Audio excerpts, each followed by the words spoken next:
I'd like to welcome you all to the 6th Annual Global Genes Rare Patient Advocacy Summit. This is truly a special time for the rare community and our Global Genes family. This year we welcome over 680 attendees representing more than 180 rare diseases. This doesn't even count everyone joining us via live stream from around the world. Welcome to all of our live stream viewers. This event brings together patient and family advocates, industry experts, and medical professionals who are all invested in the rare community and want to be change agents, driving better outcomes for rare patients and families. My name is Betsy Bogard, and I'm the sister of someone living with a rare disease. That's me and my brother Judd. He lives with the rare disease fibrodysplasia ossificans progressiva, which causes muscles to be gradually replaced by bone. Not by coincidence, my work is in rare diseases too. I've worked for the patient organization that supports his disease, the International FOP Association. And I'm also an industry professional, working today in the medical affairs team at Bluebird Bio to help other rare communities get meaningful treatment options. To have a loved one with a rare, severely disabling, life-limiting, and as of yet untreatable disease is to feel small and powerless. I felt powerless for most of my life, powerless to help my brother, powerless as I watched his body be slowly engulfed by bone. But that changed for me, not because we found a solution to his disease, but because I found something to do to help. I found work, small bits of work to help get to a solution, work in our great biotechnology industry and in nonprofit patient advocacy. Nobel Peace Laureate Wangari Maathai tells the story of a hummingbird and a forest fire. In the story, a huge forest is being consumed by a fire. All the animals in the forest come out and are transfixed as they watch the forest burning.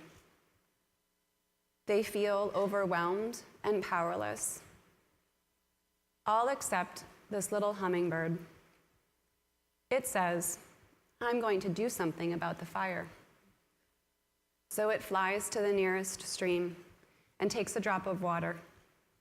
It puts it on the fire and goes up and down as fast as it can, bringing drops of water to the fire.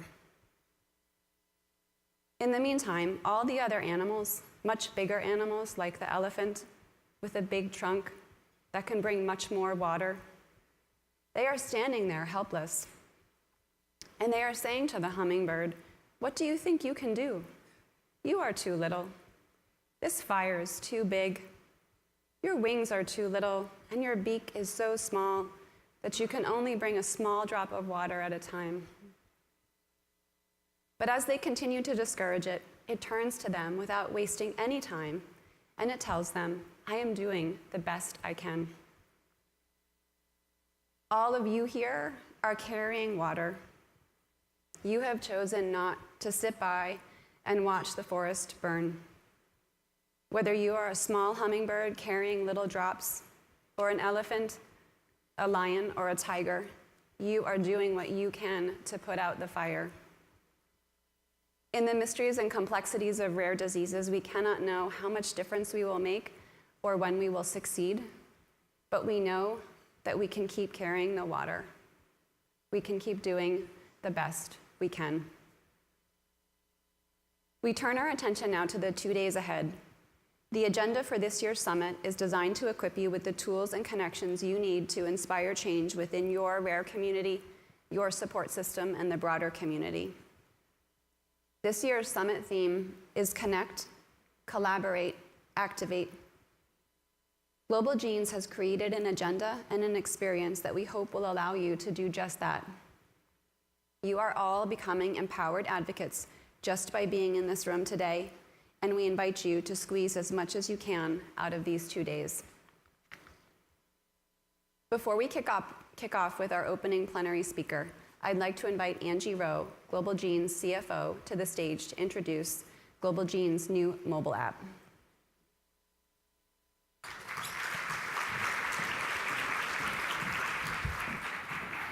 Thank you, Betsy. Good morning. I am going to go quickly through our mobile app.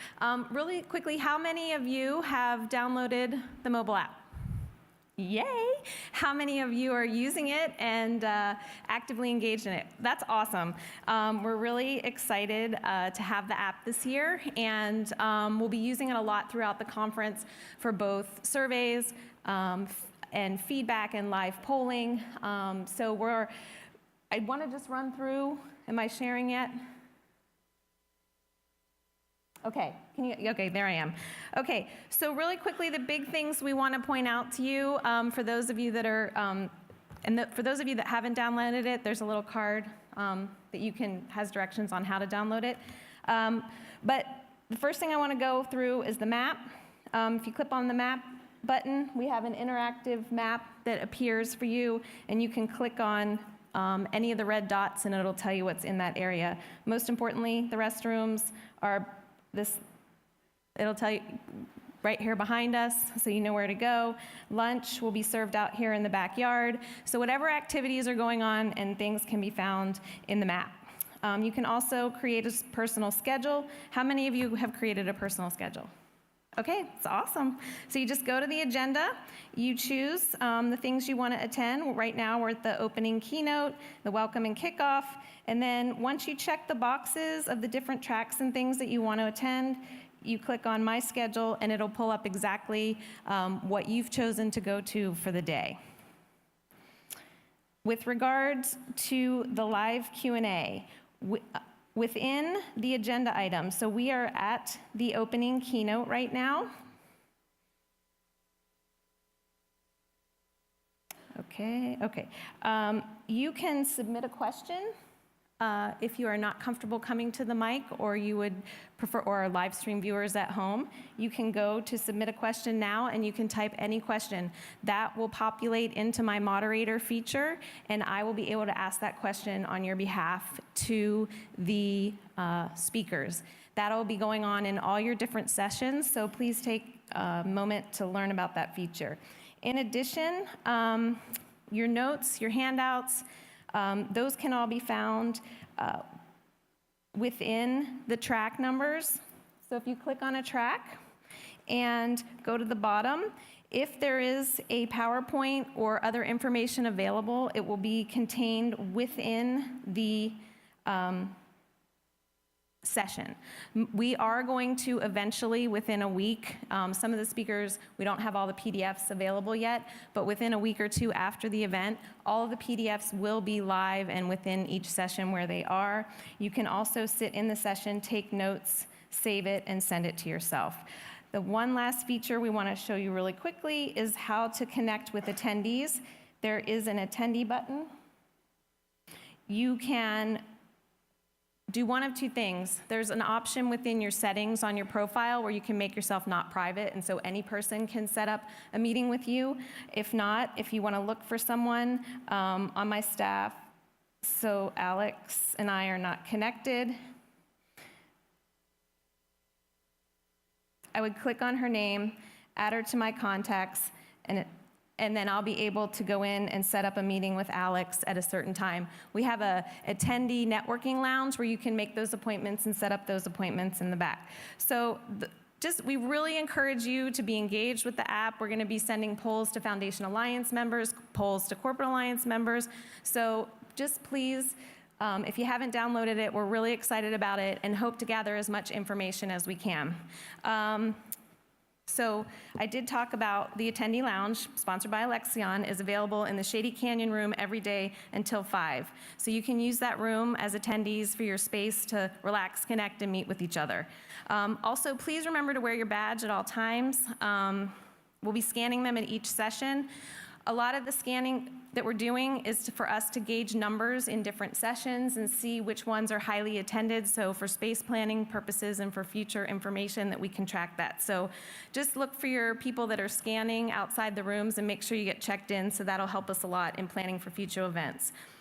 For patients and patient advocates who will be joining us for the Tribute of Champions of Hope on Saturday evening, we've teamed up again this year with the Day of Beauty, and they will be available for appointments tomorrow between 8 a.m. and 5 p.m., but those spots do fill up fast, so if you're planning on signing up for that, make sure you get down here early.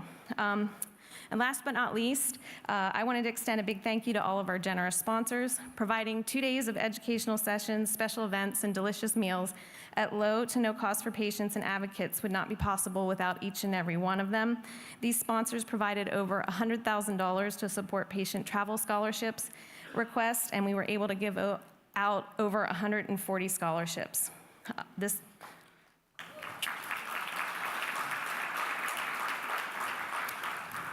This morning's breakfast was generously sponsored by Illumina. I'd like to give special recognition to our platinum sponsor, PRA Health Sciences, as well as our title sponsors, Horizon Pharma and Shire. Our platinum sponsors, Alexion Pharmaceuticals, Genentech, and Mallinckrodt Pharmaceuticals. Please check out these sponsors and the more than 45 other sponsors and supporters on your mobile app. And I think, oh, they did it for me. Oh, back one, sorry. Can I go back one? And this would not be possible without the amazing staff that we have the opportunity to work with every single day on the behalf of the patients and patient advocates and our entire rare disease community. We have an incredible staff. They're all here on site. They have worked tirelessly for months on end to put on this amazing event.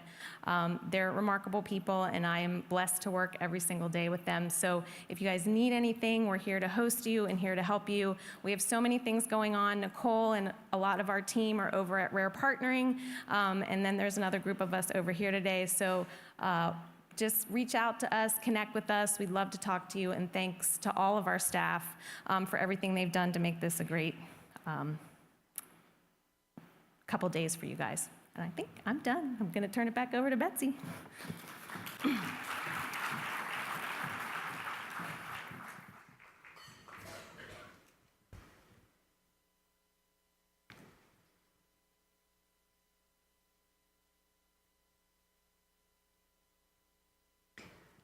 I'm honored to introduce our 2017 Rare Advocacy Summit's keynote speaker. Simon Wheatcroft refuses to let blindness hold him back. Whether he is competing in ultra-marathons, climbing mountains, or going about his day-to-day life, he combines the use of technology and his fundamental belief and trust in his own abilities and body to overcome what many would consider insurmountable barriers, and he achieves his goals. Simon's unique blend of ferocious drive, along with his background in technology and psychology, enables him to push the boundaries of possibility and challenge the audience to explore what they can achieve. Born with a genetic eye disorder, retinitis pigmentosa resulted in Simon becoming blind at 17. After a number of difficult years of adaptation, he headed to California with the intention of climbing a mountain and proposing to his girlfriend. While he managed to propose to his girlfriend halfway up the mountain, the summit remained elusive as it was too dangerous for him to continue to the top. For the first time in his life, Simon quit because he couldn't see. It wasn't the difficulty of the mountain, it was his lack of vision that defeated him that day. Returning to the UK, he vowed never to quit again because he was unable to see. Now all he needed was a new challenge. Making use of technology, he began a remarkable journey of learning to run outdoors, totally unaided, aside from the smartphone app Runkeeper and his remaining senses as a guide. Over a period of 7 months, he went from running between the goalposts on a football field to his first race of over 100 miles. Partnering with leading technology firms and using social media to find running partners Simon has gone on to run marathons and ultra-marathons. Please join me in welcoming Simon to speak about adaptability in the face of adversity.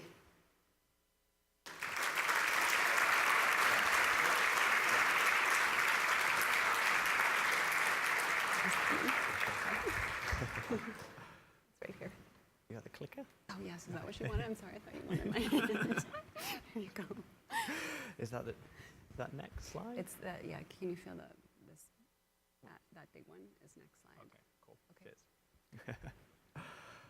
Okay, hello everybody. My name's Simon Wheatcroft. It is a true honor to be here today to share my story. So yeah, I lost my sight through retinitis pigmentosa. For people who don't know much about the eye disorder, over time, the rods in your retina die off. So I was born with reasonably good vision. As the rods die off, you lose peripheral vision. You get side effects such as night blindness. Eventually it closes in and you have tunnel vision and you begin to lose things like edge detection, color detection. And now I'm left with only light perception. So the story that I'm about to tell takes place with that level of vision. So while I can see no one in this room, I can tell there are lights above my head. And my story does start with the idea of climbing a mountain. The idea was to get to the top, propose to my girlfriend. I'd put in a lot of effort. She was definitely going to say yes. This was going to be a good day. I'd never climbed a mountain before, but I thought, how hard could this be? So in the very, very early hours of the morning, the mountain was half dome.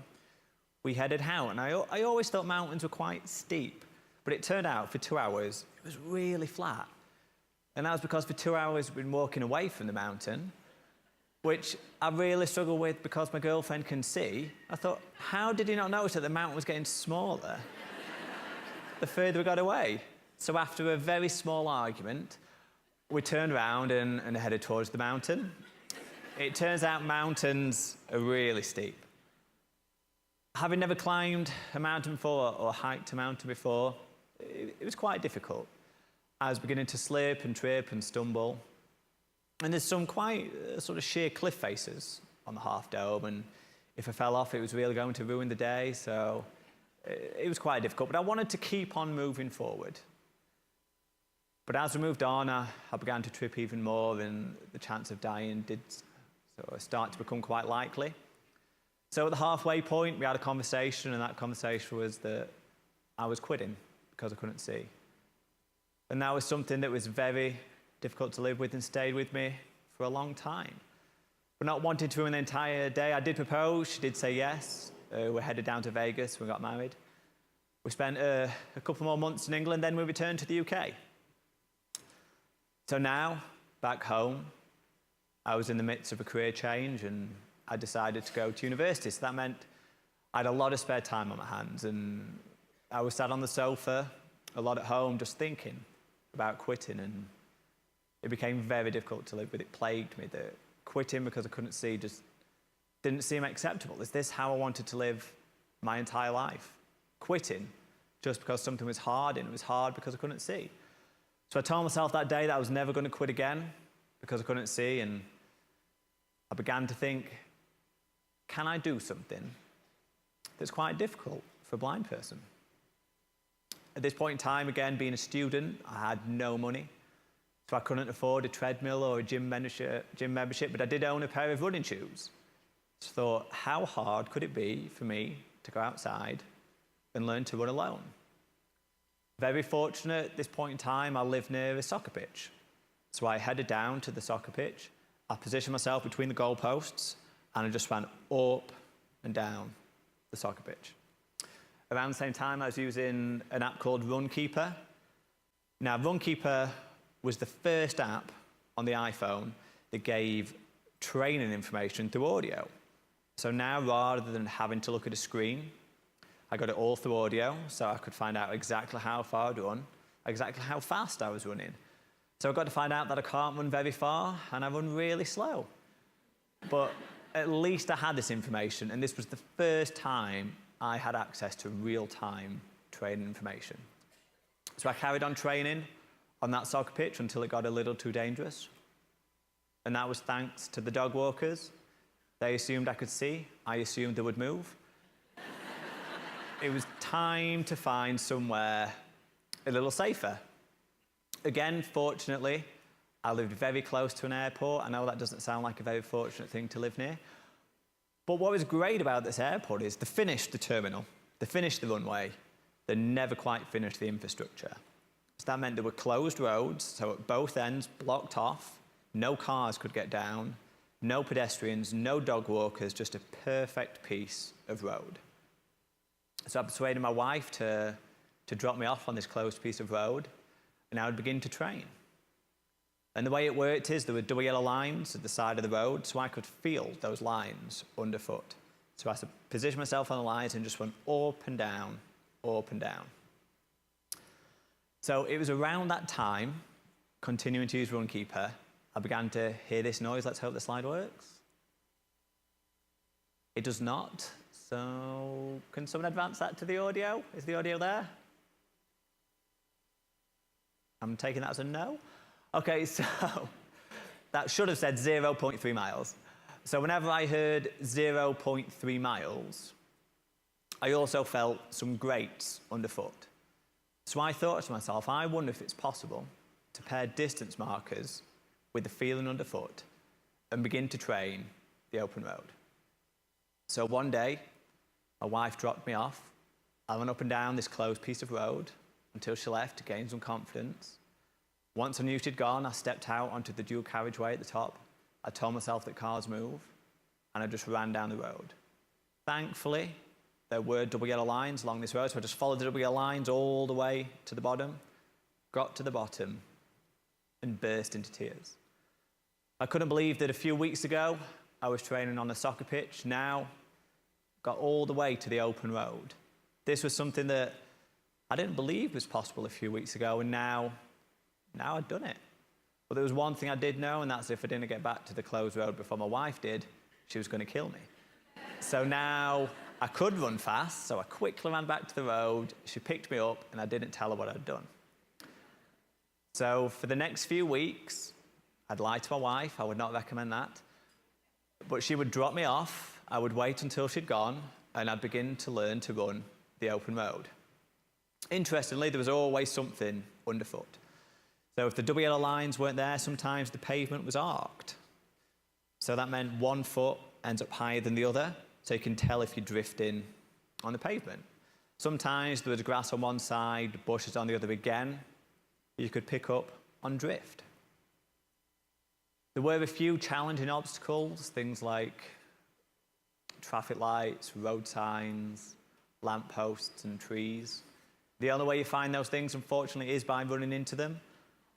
But pain is a fantastic teacher. You remember exactly where it is for next time. So you ensure you're at the other side of the pavement. There's one obstacle that, for a male runner, is particularly difficult, and that's traffic cones, very unfortunate height. And the other unfortunate thing about traffic cones is people seem to enjoy moving them. So one day I would remember it's on the left-hand side, move to the right-hand side, and someone would move it to the right-hand side. So eventually you get fed up, you pick it up and you throw it into a field. But now it was time to tell my wife exactly what I'd been doing. Perhaps predictably I was banned from leaving the house. But it turns out if you mope around enough, she eventually kicks you back out, and now you're allowed to train. So with permission to train, I could now train a little harder. And I'd got up to 10 miles. 10 miles was 10 times further than the 1 mile on the football pitch that I'd run. And I really got locked into this 10 times further. So for my first ever race, I decided I'd enter a 100-mile ultra. So from learning to run to race day was around 7 months. If anyone that's into running, 7 months is a very short sort of time frame to train to run 100 miles. So that meant it was quite difficult. I used to go out and train to the point where I would collapse on the road, and I'd have to call my wife and tell her to come and find me. I never went down particularly well, but she would always come and get me, thankfully, and take me home. I'd also be training so hard that Often in the shower, I could collapse. So she used to put a baby monitor in the bathroom so she could check that I was okay while showering. And it was a difficult time, but I continued to push forward, continued to train hard with the goal to get to this race. Now, while I'd learned to train solo, competing solo was something that wasn't possible. There was no way I could memorize 100 miles. Too difficult. So I decided to use a series of friends. They would run alongside, maybe on a bike, and they'd help me cover this 100 miles. Well, the one thing I didn't quite account for is how accident-prone my friends would turn out to be. So 6 weeks from race day, everyone's injured. I have no one to help me run 100 miles. So I think to myself, how can I possibly run this distance now with no help? And that's when I turned to Twitter, and I just put out a little tweet that said, would anybody like to help me run 100 miles?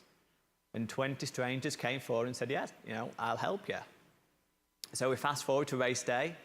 I meet these strangers for the first time, and we quickly tell them what they're going to do, and they broke into 10 pairs. So at any point in time, 2 people would run with me for a total of 10 miles. Now, I'd been training at an airport. Airports are known for one thing generally, and that's the fact that they're flat. It's quite hard for a plane to land on a hill. But the race I entered, unbeknownst to me, was in a place in England called the Cotswolds, and there's one thing the Cotswolds are famous for, and that's hills. I'd never run a hill in my life. I'd been training on perfectly flat tarmac. So now with a race, having to run up a hill, it turns out running up a hill is considerably harder than running on a flat surface. So after 50 miles of running, I was broken. Emotionally and physically, for me, I felt it was the end. And I sat down and do what I always do in these moments, and that's cry. So after crying for a while and eating some chicken soup, I thought back to that mountain and quitting.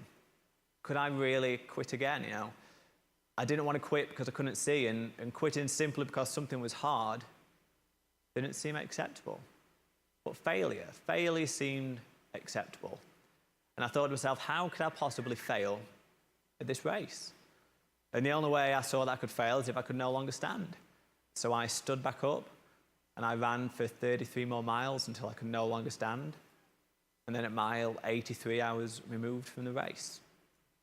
But in 7 months, I'd gone from not being able to run to learning to train solo to competing in a 100-mile race and covering 83 miles. To me, that stood as a fantastic achievement, and to this day, I still feel it was something amazing to do in a 7-month period. Now, I have lost track of the slide, so I'm going to need a bit of audience participation. Does that say A6? The previous one did? Okay, can the person with the slides track it back? Okay, so pretend that didn't happen. Okay, right, so A6 gave me a call and said, would you like to star in a TV commercial? I, of course, said yes. Never been in a TV commercial. I thought this might be quite fun. But interestingly, A6 also sponsored the only marathon I'd ever want to run. And that marathon was the New York Marathon. So I said, could I possibly have a slot for the marathon? To which they said yes. Really excited. I'd never run a marathon before. I'd run further, I'd run shorter, but I never quite got round to the marathon distance.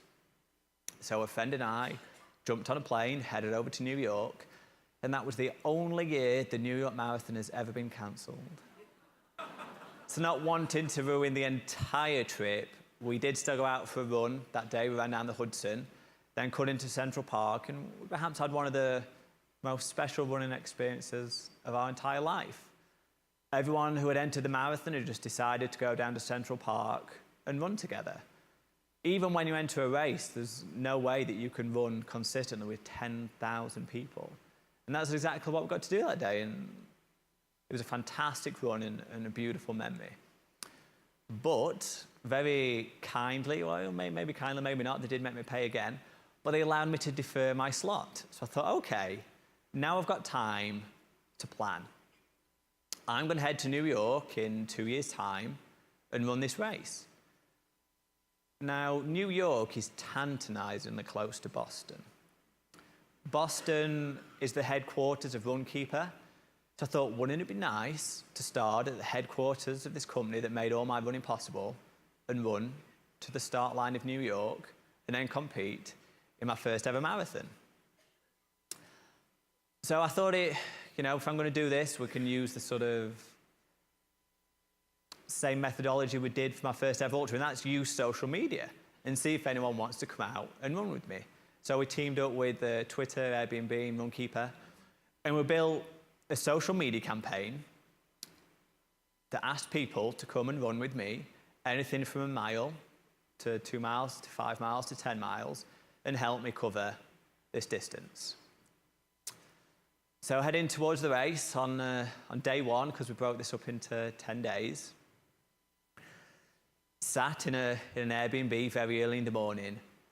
There was a horrendous storm outside. So I looked at my phone, it said, yep, there's a storm. And I thought to myself, what's the difference between storm and just rainfall? So it turned out the storm meant all the trees had been blown down on the course we were due to run in a few hours' time. So I thought, this is going to be slightly tricky for a blind person now.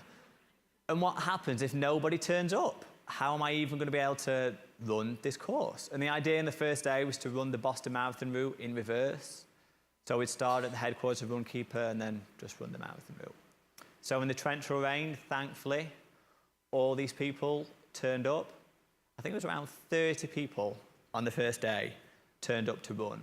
And what these people did is they ran ahead, they cleared away all the trees, and they allowed me to smoothly run through and cover the distance for the day, which I believe on day one was around 30 miles. So day two.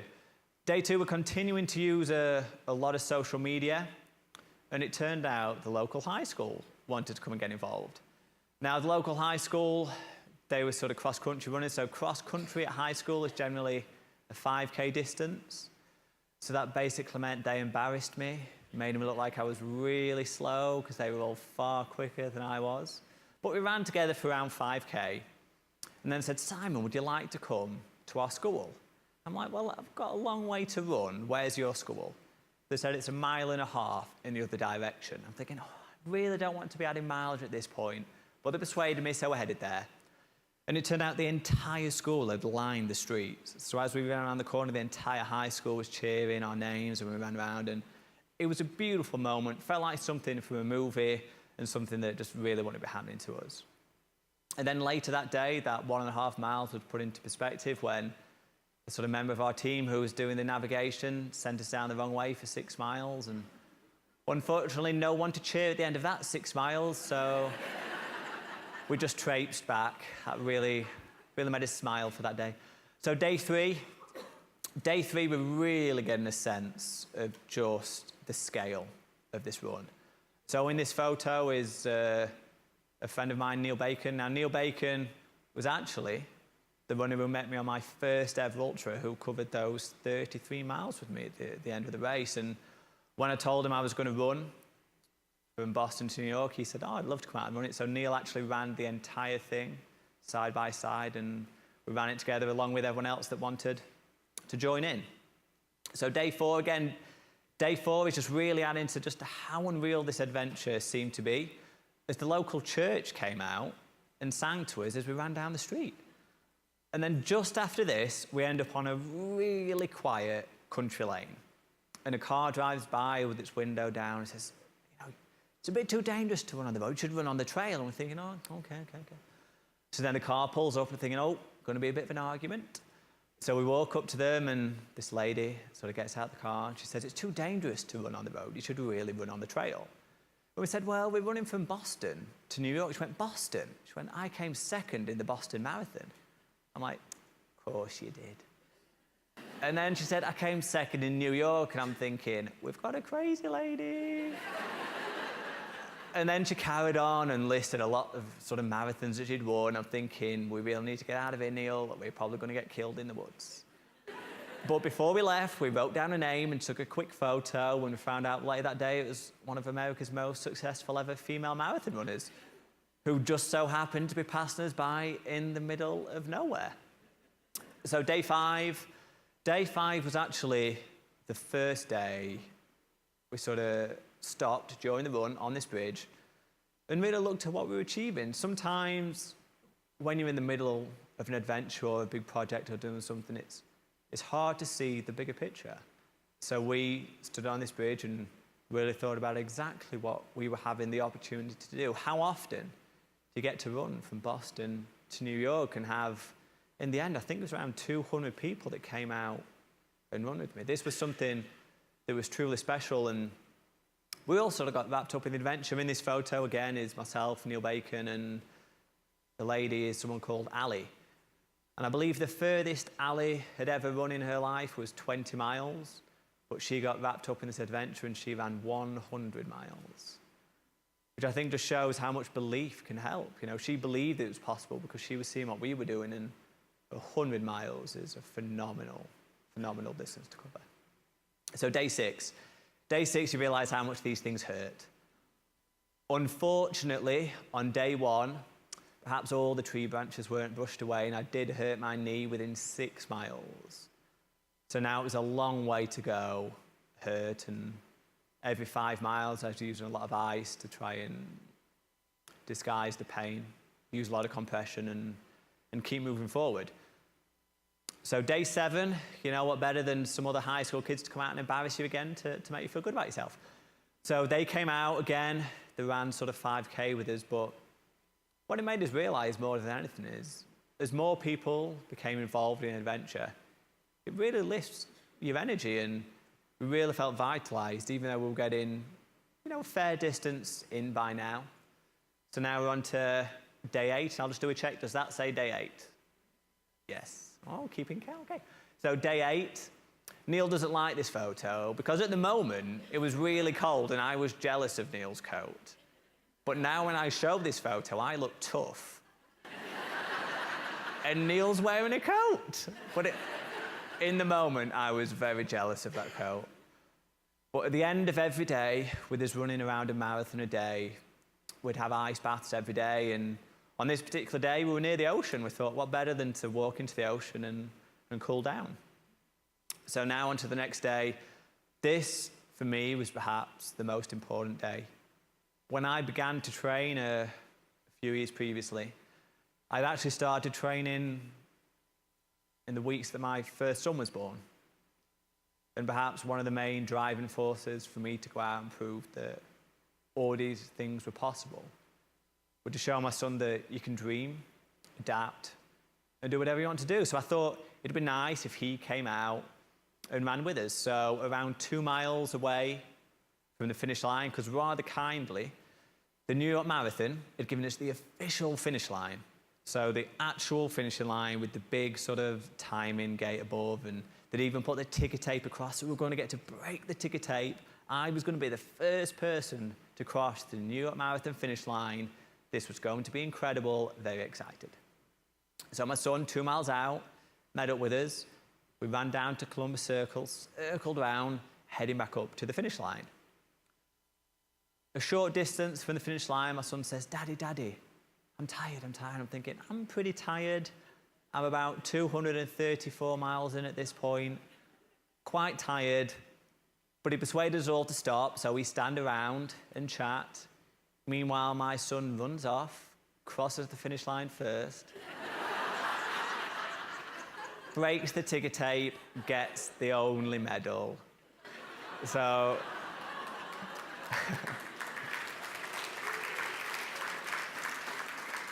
This is my eldest son. He was 4 at the time. I believe this was maybe his 3rd race, and he gets to win in his 3rd race. Slightly competitive, it turns out. So the following day, it's time for the marathon. So the marathon, we'd run all this way. Like I say, it was around 234 miles at this point. You know, it was a sizable distance. So on marathon morning, you know, I was in a lot of pain. The knee was now quite damaged. It was hurting a lot, but on the start line, you know, all that was forgotten. People were beginning to recognize us from the news media. They'd noticed what we were doing. It was fantastic. But then as we started to run, the pain quickly returned to the point where at halfway in Williamsburg, after I'd stopped for a cookie and a mocha, which is quite typical of what people do in marathons apparently, I was in a lot of pain. And the pain was now becoming all too much to bear. I was grunting and screaming in pain, and I couldn't even run. The pain was too much. I was taking a lot of painkillers at the time, and as ever, Neil Bacon was there to help out, and he took the painkillers off me and threw them on the floor and said, they're not going to do any good. You just got to push through it. I was like, thanks, Neil, because Neil's actually a doctor. I thought that was great medical advice, thank you. It was really worth bringing a doctor. So now just had to grin and bear it. But it turns out, if you're willing to put up with the pain for a while, eventually it does go numb, and you can continue. And together, Neil and Ali and I all crossed the finish line, and we covered a fantastic distance, 260 miles, which stood as an amazing, amazing achievement. And together, that was 1 million steps. Neil and I did 1 million steps. We didn't run into anything, nothing went wrong, fantastic. Turns out 1,000,001. As soon as you cross the finish line, Neil and Ali begin to celebrate.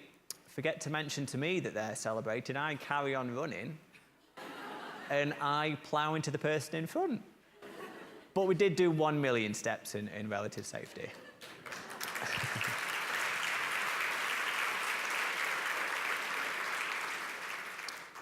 So after that race, I continued to train and compete at lots of different distances, and Neil and I continued to run together, and we still run together to this day. But then I began to think, I've learned to train solo. I've covered great distance. I wonder if it's possible for a blind person to compete solo. And I thought to myself, all I need is the right location. And that's the desert. There's nothing in a desert. You can run around, you can snake around, there's nothing to run into. There's just lots and lots of sand. So I found a race, and that race was in Namibia. It was a 7-day race. You had to survive for 7 days, which meant you had to take all your own food and your sleeping equipment, carry it all through the desert and stuff. So I called the race organizer. I said, hi, I would like to enter your race, but there's a bit of a wrinkle. And she said, why, what's that? I said, I'm blind. She went, that's not a problem. We've had lots of blind people enter the race. Just bring a guide. I went, well, I don't want to bring a guide. I want to do this alone. And she went, how are you going to navigate? I went, don't worry. I've got this special piece of technology. It does all the navigation. It is not going to be a problem. She said, that's fantastic. Enter the race. This is great. I hung up the phone. Couldn't believe she believed the lies. I had no technology, but we had lots of time to figure that out along the way. So this was around 9 months out from the race, so I began to train. Fast forward to 6 months out, no technology, still training, it'll be fine. 3 months out, still no technology, but I am still training, starting to get a little bit worried. 12 weeks out from the race, no technology, still training, ever so slightly worried. But I happened to be in Vegas. And while in Vegas, managed to bump into a few people from IBM. I pitched them an idea of exactly how you navigate in the desert. And they said, this sounds fantastic. I'd love to do it. When's the race? I said, 12 weeks. They went, oh, that's a bit of a tight time frame. We can make it, don't worry. So it turned out, it takes a little bit to get it together. So we only had 8 weeks to create a system which would allow me to navigate alone in the desert. Now, the interesting thing about a desert is it's quite easy to navigate. Even if you're running in a circle, essentially a circle can be broken down into a series of straight lines. Straight line navigation is quite simple. It's just a course, it's a bearing, so that may be 43 degrees north, 8 degrees north, quite simple. So the way it worked is, as long as I was moving in the correct direction, there was an app running on my phone that wouldn't make a noise. So silence meant you're moving exactly in the right direction, carry on. As soon as I deviated from the intended course, it would use a beep. The further I got away from the course, the frequency of the beep would increase. So then you'd know to draw back in. Very, very simple way to navigate, but very effective in a desert. So as I say, we had 8 weeks. The app was finished on the Friday. The race started on the Sunday. Didn't really have time to test it. So we had two key assumptions to enable such a rapid sort of development cycle. And that was the course would never change and there's no obstacles to run into in a desert. So we head to the desert, and you have to sort of camp out in the desert the night before. So I'm in a desert, I'm quite nervous, you know, it's hot, you think I best start drinking a lot of water. So I start drinking lots of water and tea and hot chocolate. Then we head to bed, and then I, of course, predictably need the toilet. So I don't really know anybody really in my tent yet, so I don't really want to wake anybody up, and I think to myself, I can make it out of this tent to go to the toilet, it's fine. So I climb out of the tent, I follow the little guide ropes to the tent round, I get to the edge of the tent, and I think, well, I don't want to wee here just in case I wee on someone's shoes. That's not really cricket. So I think I'll just walk out into the desert, have a quick wee. So I count out some steps into the desert, and then I notice it's quite breezy, so I have to rotate. And then I finish, and then think, how far did I rotate? Oh, I can't quite remember. So then I rotate around what I believe is the correct distance. I count my steps back. There is no tent. So now I suddenly realize I am in a desert, alone, in my pajamas, with no way to signal anybody, no whistle, no torch, nothing. And it's quite cold at night in the desert. So I begin to panic a little. I think, what am I going to do? I have no idea where the tent is.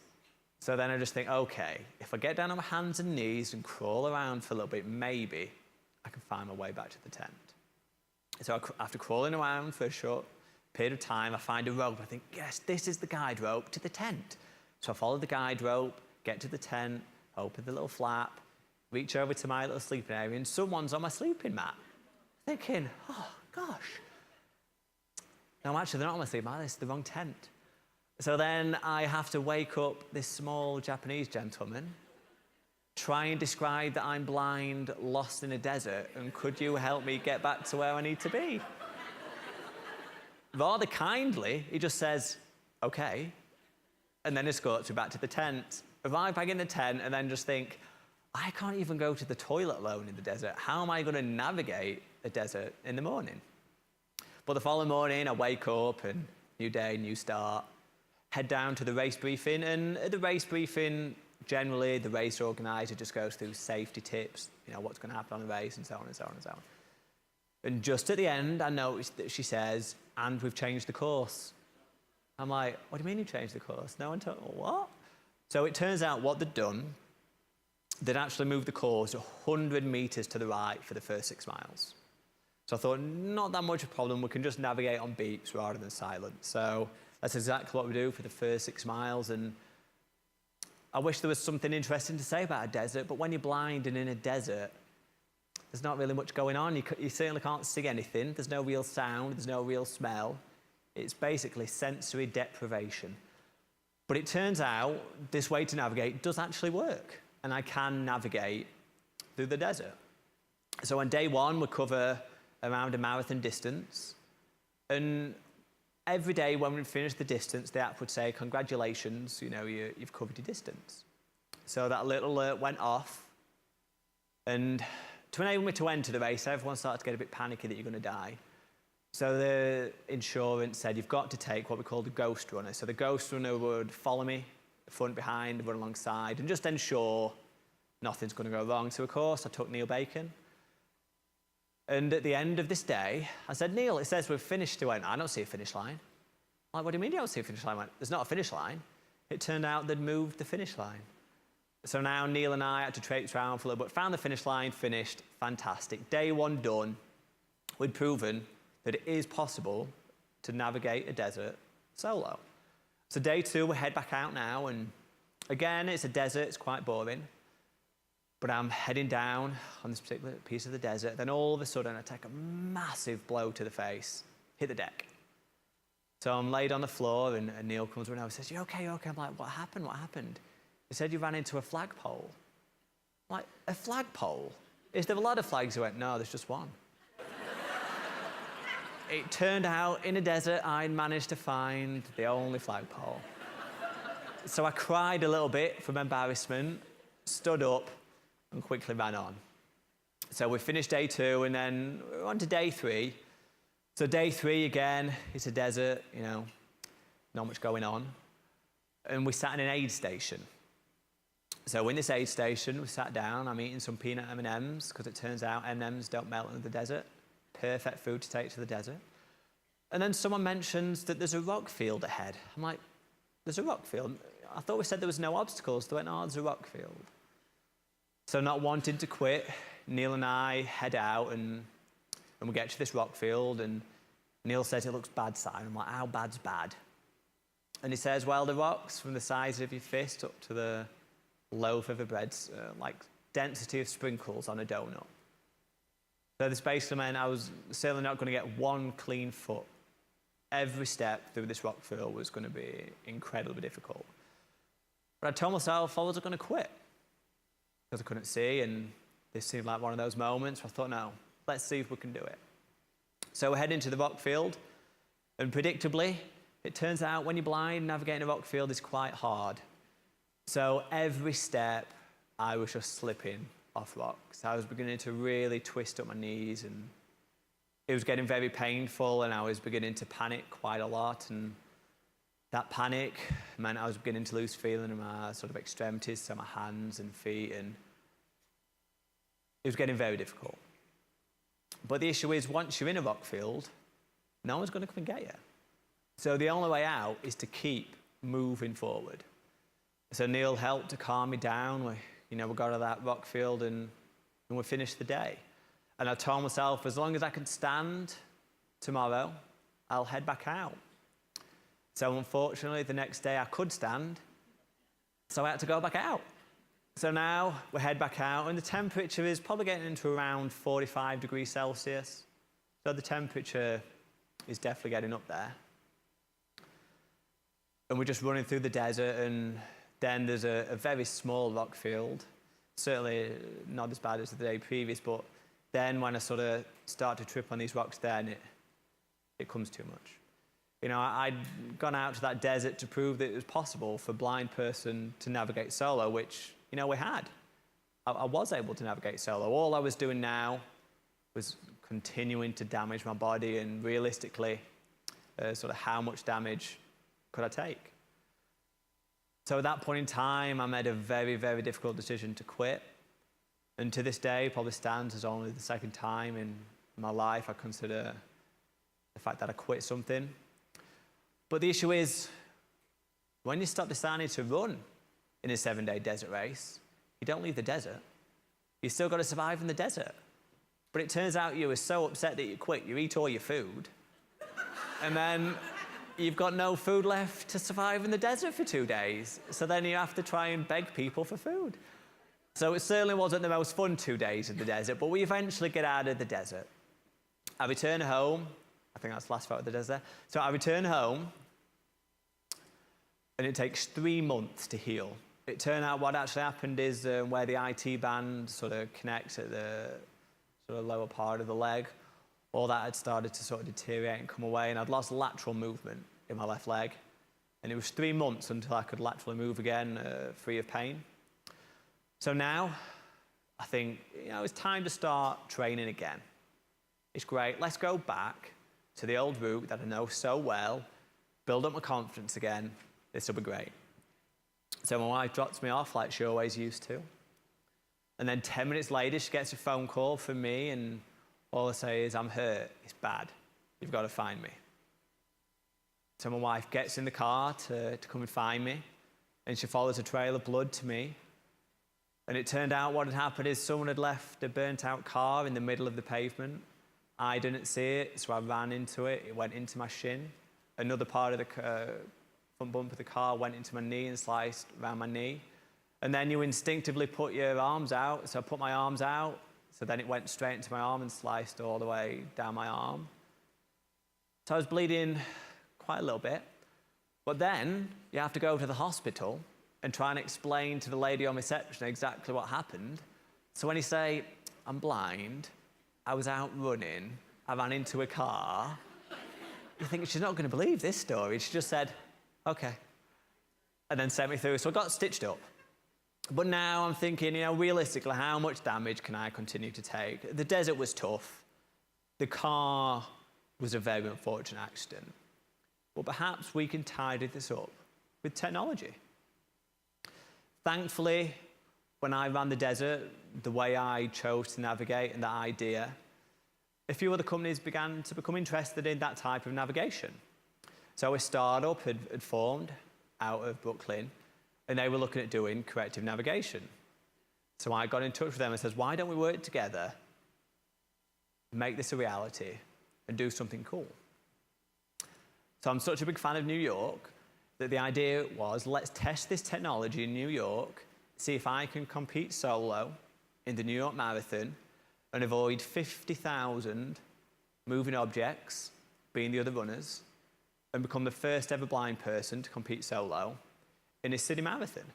Now, the way this technology works is you type in a destination you would like to get to, and it creates a virtual corridor.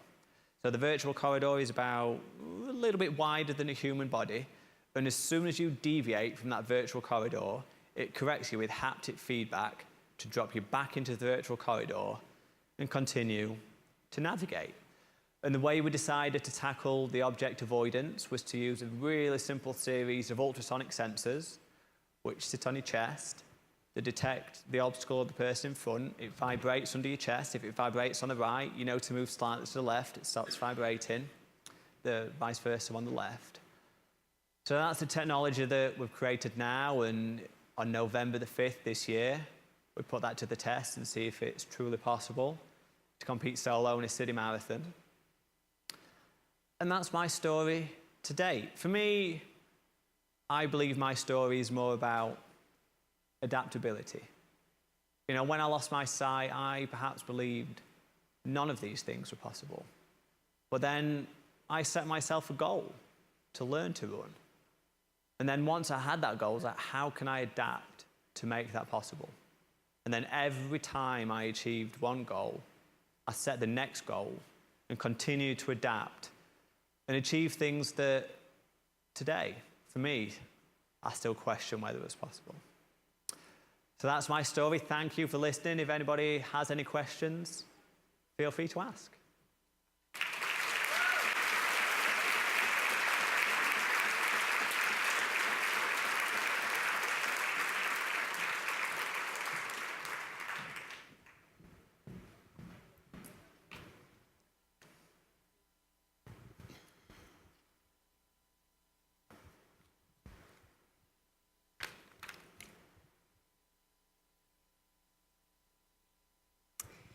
So just want to see if there are any questions for Simon from the audience. I see one back there, back left. Can you just wait till we get a mic to you? If anybody has any questions, you can come to any of the mics. Is your family here with you today? Neil Bacon is. But my family's back home. My children had to go back to school, so yeah, they're excited. My youngest just started school, so they were super excited to start back. My wife's also a teacher, so this time of year is not good for the family, but Neil's always willing to come along and travel and do some running. You have to have any kind of surgery to fix your knees, and is everything okay from all the damage that was done?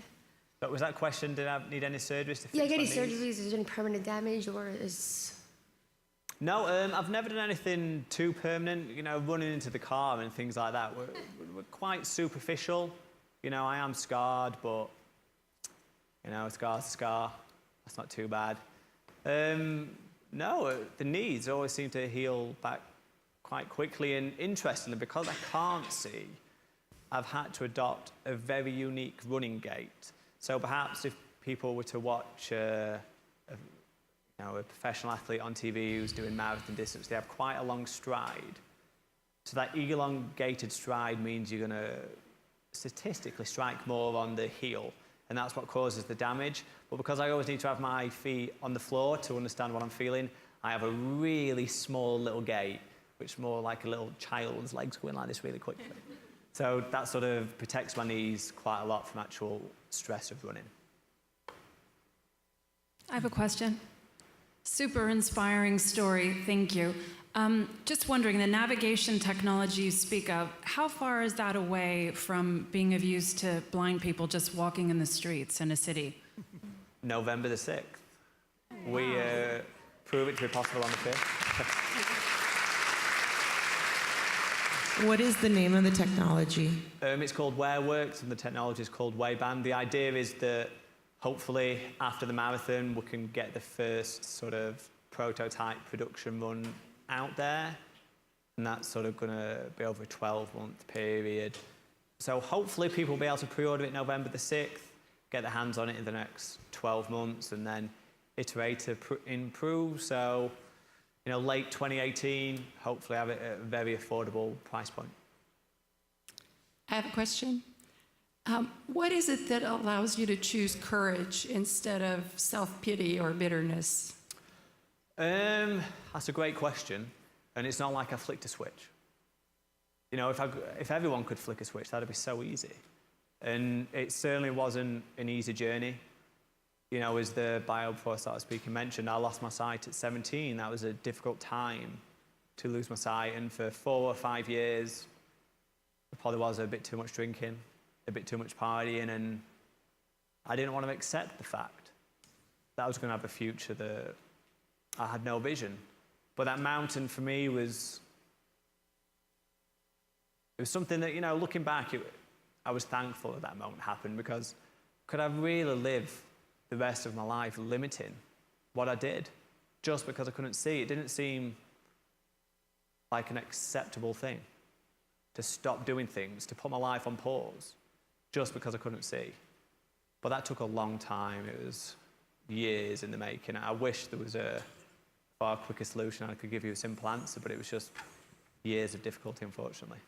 Thank you for sharing your courage with us. Thank you. Hi, Simon. I'm mother to a blind kid, and I have a really curious question about the rock field. So have you taken the technology and applied that from the direction of obstacles and trying to figure out how we can use that tech to get through obstacles, not just the alignment? That's a great question. The technology that we're using to avoid obstacles, frustratingly, is cheap. About $5 to make it. But because it's so cheap, no one's willing to make it. And that's the really unfortunate story behind this. You know, we could all make that device really simply at home. It's honestly just a little haptic sensor, an ultrasonic sensor, and a battery. It's so simple. And we are looking at the same time we release the navigation device, perhaps even seeing if we can get someone interested in manufacturing that with us, because it's super cheap. It would make a big difference to people and get it out there. And thinking slightly more longer term, object detection and avoidance is a very interesting problem. You know, it's something that a lot of self-driving cars are beginning to tackle. I would imagine, you know, technologies that Apple and Google have announced recently, things like ARKit and AR Core, which stand for augmented reality, will help those problems, because then we can begin to use computer vision to detect obstacles. But the issue and the difficulty is, how do we translate and communicate that information that there's an obstacle in front to the blind person? So there's been products like Aria that have done that through speech and have an agent on the other side describe the environment. But I perhaps believe the future of obstacle detection / avoidance is haptic. It's simple, easy to understand, it's intuitive, and best of all, it's cheap. So hopefully, there will be solutions in the not too distant future. And then thinking longer term, I think the solution's probably going to come through the iPhone or some type of Android device.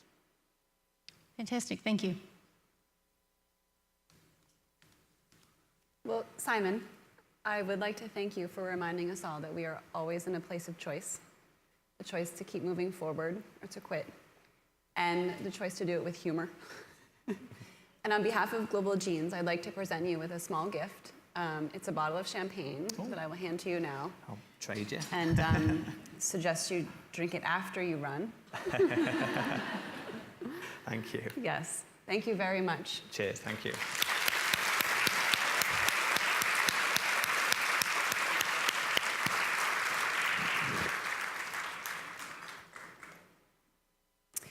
A quick reminder to provide any feedback on our speakers via your mobile app. Next up, I'm very excited to introduce a panel presentation developed by Global Gene's esteemed medical and scientific advisory board members. We have a wonderful panel to discuss a patient's guide to next generation sequencing.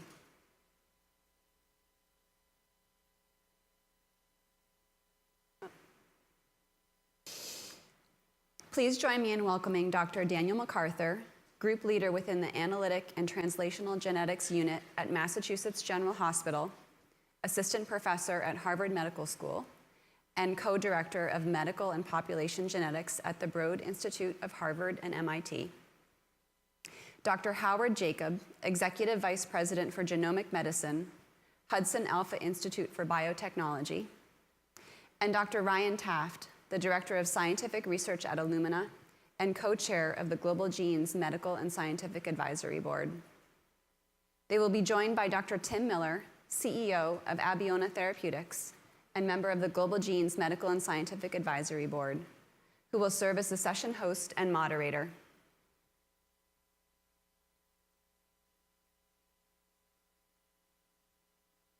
And as our panelists are getting settled in, I just want to again mention the mobile app, that in the schedule you can select the MSAB session, and there should be a live Q&A option. And so you'll be able to ask questions during this presentation, and then our host, Tim, will be able to direct those questions to our panel. And with that, I'll hand the panel over to Tim Miller. Thanks. Thank you. Yeah. All right, good morning, everyone. Everybody get coffee? A little bit of get some energy up, right? This is an exciting session talking about how we're all going to figure out which genes are going to give us superpowers and how this group of gentlemen is going to help us identify which ones those are. Excellent. So, gentlemen, thank you for coming. We're going to see if we got a couple of slides. So, we're going to talk about the genome and how technology has moved over the course of a few decades to the ability for us to spit into a test tube and ship it off somewhere to be able to have our entire genome sequenced, and what that's going to tell us as rare advocates and how that's going to help us get additional diagnosis and speed up that critical path for getting our children and our friends and our family diagnosed. So let's talk. I'll give a few moments to talk about what we're help set the stage, to talk about our genome, to talk about what DNA is and how that's going to be applied to these discussions. And then each of our panelists can give a brief discussion on who they are and what we're going to talk about some more today. So again, to help everyone, this is the genome. This is our biological blueprint. Okay, this is DNA. You see a little curly little wire thing over there. It's made up of 4 bases. Okay, the bases are the sugars. Okay, or part where they have phosphate backbones. Okay, it looks like adenine and cytosine and thymine and guanine. Those are the AGTC. So when you see things like or you hear about that particular code, that's what we're talking about. And that AGTC and those strands of DNA make up your chromosomes. And the chromosomes, again, and you can see they have different genes on them. So again, we thank Illumina for presenting us, with these slides. So they are helpful, for us to be able to do this. But one of the things that's really amazing for us to talk about is really the technological advances that this field in particular has made to help us, understand science and do better clinical medicine. And, we talk about now how we can sequence genomes cheaply. Now remember, it was in 2000, I think it was 3, gentlemen, right? It was 2003 that the genome was sequenced for a price tag of $2.3 billion, and it took about 2 decades for us to do that. Within a few years after that, we were able to do the same amount of sequencing in a fraction of the time for a few $100,000. And now as we've approached, 2012 and then going into 2017, right? It is 2017, right? So, we're able to get to this price tag of roughly $1,000, to do it to fully sequence, an individual's genome. When you think about the power that that gives us from clinical medicine, but also from just as scientists, what that is able to actually have us be able to target, because we can find new targets for new drugs, using this type of fast next genome sequencing. So there's different types of tests, right? So we talk about, you hear genome or exome going through a lot of the discussions when you think about next generation or genomic sequencing. And so some of these panels look at, whether it's a panel that selects specific exons, and we can ask some questions about that. You can talk about nearly all of the exons when you look at the exome, or you can talk about the genome, which is all of the DNA, the stuff that actually codes for genes and stuff that doesn't. But as we look a little bit beyond the genome, you start talking about more about the metabolome. So again, remember how what we all, I think, learned in some of our high school biology was you've got gene, and the gene makes RNA, and then the RNA makes the protein that really goes out and does the effects. So to give you an example, ABO, another company that I work with, we try to help these kids with MPS III, and they have a problem with an enzyme, okay? And that enzyme functions in a specific organelle that can't break down some sugars. And what we try to do is give back that gene, okay, that recodes the enzyme, okay, to be able to make that enzyme and help break down those sugars. So again, we'll be talking about some of the things here where we go from gene, you have to splice that gene into different ways, and those make different forms of the protein. And so, those that have heard me talk before talk about one of my favorite things, okay, which is superheroes. Now, these gentlemen up here are superheroes in their fields. Okay, they may not be wearing their capes today. If you ask them, maybe they'll show a little bit, a little bit of their superhero costume. But see, we hear a lot about superheroes in this field, and it's a really exciting, time for rare disease as we try to help move many of the therapies forward. But while you can, go ahead and get bitten by a spider or immersed in sludge, or even buy a chemical super formula, probably the easiest one, or you can inherit, one of these genes, and the next generation of sequencing will help us identify many of these genes that have problems, but also may be able to give us, new capabilities. Let's hope. I'm hoping for the one that memory. That's what I'm looking for. So, but these all modify the human genome. And there are different approaches for gene therapy. And as we use, a lot of this next generation sequencing to identify these targets, because many of the successful gene therapies to date have been therapies that have gone in and tried to remove or replace the specific gene that has had a deficit. So, we talk about being able to go into in vivo gene therapy, where you might give a virus, and the virus delivers the correct functioning copy of this gene. You can also talk about, some of the therapies that have more recently been approved, or we take cells out of a patient's body and we put them in a plastic dish, and then we use a variety of techniques to correct those cells, okay, so that they correctly express the protein. Remember, we were talking about proteins, okay, and put them back into the patients. So there's lots of different ways for us to go about gene therapy, and the next generation of sequencing helps us identify what those targets may be. But the goal here is to modify the genome. And make sure that we all turn into the Hulk. I mean, to have cells that turn green. Right, you guys can't see these slides very well, can you? Right? And really, I'll pause here to talk about how this type of gene therapies really go about modifying the genome. So, and with that, I'd like each of our presenters to talk for a moment and tell us about themselves. You want to go ahead and start? You want me to start? Yeah. Okay. Good morning. My name is Howard Jacob. I'm from the Hudson Alpha Institute for Biotechnology, and I focus on reading whole genomes for solving rare undiagnosed diseases. So I think I'll correct him a little bit. The superheroes are actually in the audience. What you go through as patients and as advocates is really something that very few people have an understanding. Most people don't understand the challenges and the complexity of what goes on. So you're the superheroes, and what we're trying to do is create an environment where your physicians and your healthcare teams actually can do something that we do in every other part of life, which is create a blueprint. You may not have ever thought about this, but there is no blueprint for you and for yourself, your patient, your family, and it's just crazy, right? If you really think about it, you wouldn't take your bicycle to a bike mechanic without a blueprint. We give doctors amazing tools, so I'm not picking on doctors. We give them a balloon that we allow them to measure blood pressure. We prescribe billions of dollars of medications on a balloon.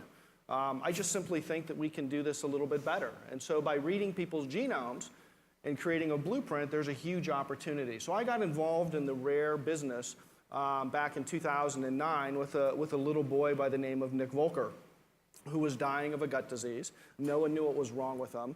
And we were at the Medical College of Wisconsin at the time, and we made a series of mistakes to try to keep Nick alive. And the mistakes were made not because we weren't practicing good medicine, but because we didn't know. So we did things like removed his colon, gave him lots of really aggressive drugs. And when we ultimately read his genome, what we discovered was he had a single change in one of these nucleotides that you just heard about. One single change out of 6 billion that created his disease. And the solution was really simple. Do a cord blood transplant, what you would think of as a bone marrow transplant, to cure a gut disease. Except there isn't any evidence in the medical literature that that would work. And you all experience this all the time. You run into place to place to place, and no one knows what to do. So I've become passionate about how do we read people's genomes to try to solve this. And so while we talk about the prices of these things, so to do the basic sequencing is $1,000. But the cost is much more than that, because how do you analyze the data? How do you do this in a medically reliable way? How do you annotate? Think about this. There's 6 billion data points. You want to talk about a big data problem? Every cell in your body has 2 meters of DNA. You have 100 trillion cells. If you glued your DNA end to end and stretched it out, it would go to the sun and back 666.5 times. So what we're trying to do is read people's DNA and read the whole thing, not parts of it, not little bits, not saying that we think you're really good at, half of your genome. Let's do the whole thing to try to build a blueprint. So what we're here for is try to give you some guidance and thoughts around this. There are places around the country that are starting to read genomes. That's a good thing. The technology is there. We can do this. The challenges are, how do we get it paid for? You all know this over and over again. How do we get insurance companies to pay for these things? How do we get the science, which is often quibbling over what's the best technology, to realize that the science quibbling ends up coming into healthcare policy statements. So if you go and look at the policy statements, often the science debates that happen, which I think are healthy for science, then become barriers for how do we get this technology out to the patients. And so you as advocates are really essential to this. We really need to get people thinking about this and to keep driving this, that we must have people's blueprints. That's our job, as we can deliver that, but we need you to help be able to do that. So it's really simple. You get a blood draw, you give it to a technology lab, they sequence it, they provide it back, and I'm almost done. And the issue then is now what do you do with the data? So when you hear the term precision medicine or personalized medicine, the precision medicine is the tools we give the doctors and your healthcare providers. The personal is what information do you want? Do you want to know if you also are carrying the breast cancer genes? Do you want to know, are you carrying Alzheimer's genes? What other things do you want to know? So we're here to help inform you of what's available and what's possible, and to help support you and your community advocacy groups to try to enable blueprints to be for your family. That's great. Thank you. Seriously. That was a great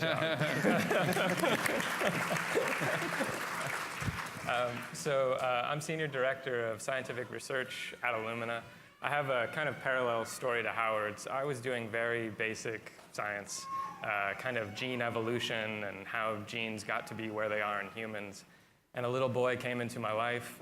My wife was actually friends with their GP, and they went to lunch one day, and the GP said, "Doesn't your husband do something in genomics?" And my wife said, "I have no idea." But I ended up on the phone with this father who had actually paid out of pocket to have his son's genome sequenced, and this was 6-7 years ago now. That was a very hefty price tag at the time. I intended to get on the phone with him and give him some advice, say, if I were you, this is what I would do. He got on the phone with the intention to have me analyze that data. And within 45 minutes, I had agreed to do so. I had no idea what I was doing. It took us 2 months to figure out what to do with the data, to go back to the big data problem. And it completely changed my life. We ended up figuring out what was wrong with this little boy, found a disease that was new to medicine, Found another one right on the heels of that, and within kind of 12 months, I had completely jettisoned what I was doing before and was entirely focused on this. At the time, I was actually based in Australia. I grew up here in Southern California and wanted to go someplace where I could try and make this available to the world, I think, like both of my panelists.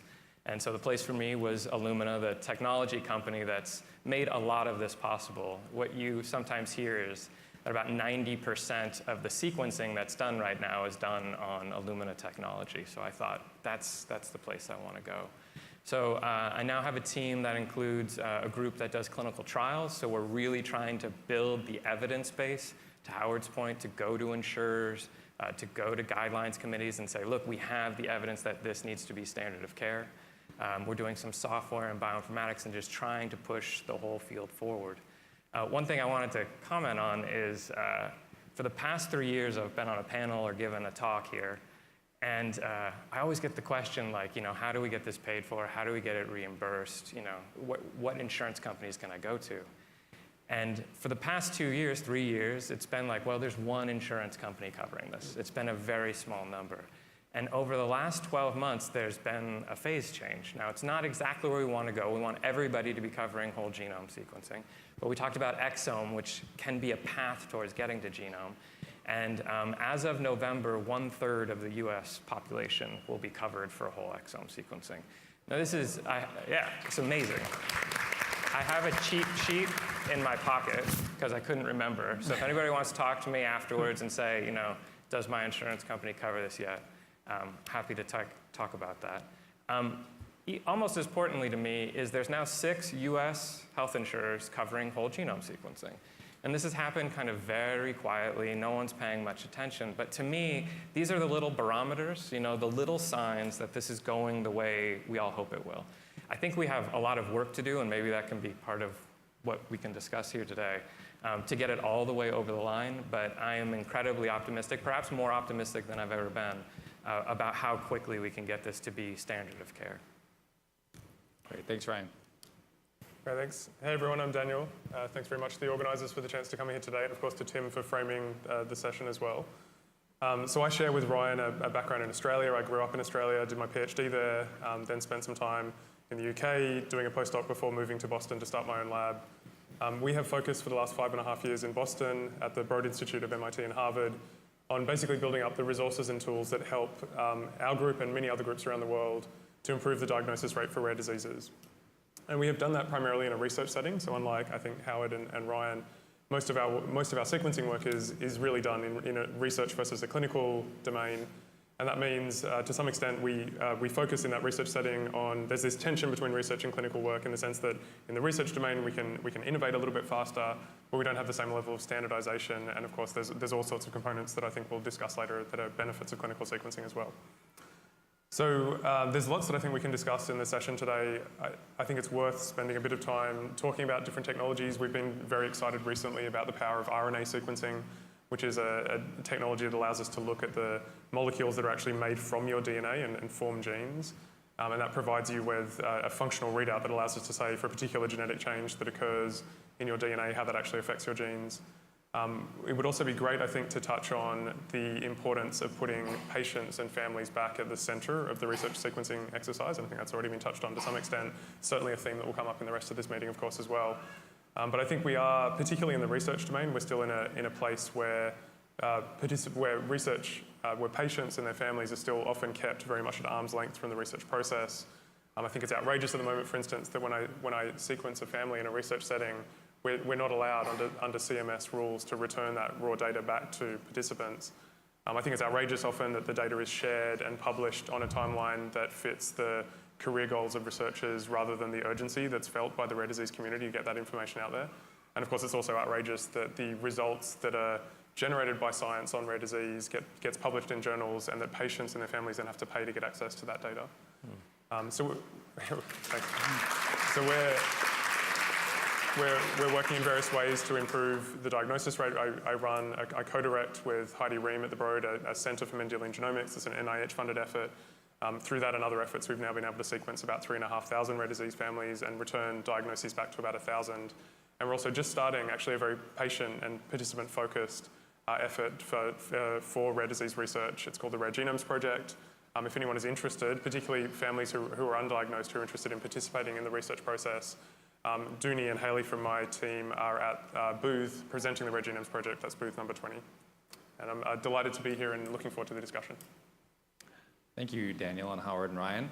So here's what we're going to do. So we have a couple of questions that we've kind of discussed that might be, I think, important topics for this particular audience. And then we're going to open it up a little bit in a few minutes to both those that are online as well as those that are in the audience that have some questions. So, Ryan, let me go back to something that you just actually commented on just a minute ago, which was, the importance that 6 of these companies that are doing whole genome sequencing, right? Can you kind of maybe talk a little bit more about why that's so important about that versus the exome? Yeah, sure. How long do you want me to speak? So the 6 entities I mentioned, they're actually insurance companies fully covering whole genome sequencing. One kind of interesting nuance there is the way they've gotten that through is they've said it's a once per lifetime benefit as a way of kind of, you hear this in insurance a lot, controlling the resource pool or the resource burn. And I thought, that's great. I mean, how many times do you need a genome, right? You should really only need it once. So I was perfectly okay with that. I think we see more and more evidence that a whole genome is the most complete test, right? And this becomes, we have a bit of a cost equation, right? Doing the exome is still cheaper. That's not going to stay that way. And so as we start to think about the best test for these patients that captures every type of genetic variation that you can possibly think of, we think whole genome is the best place to go for those patients.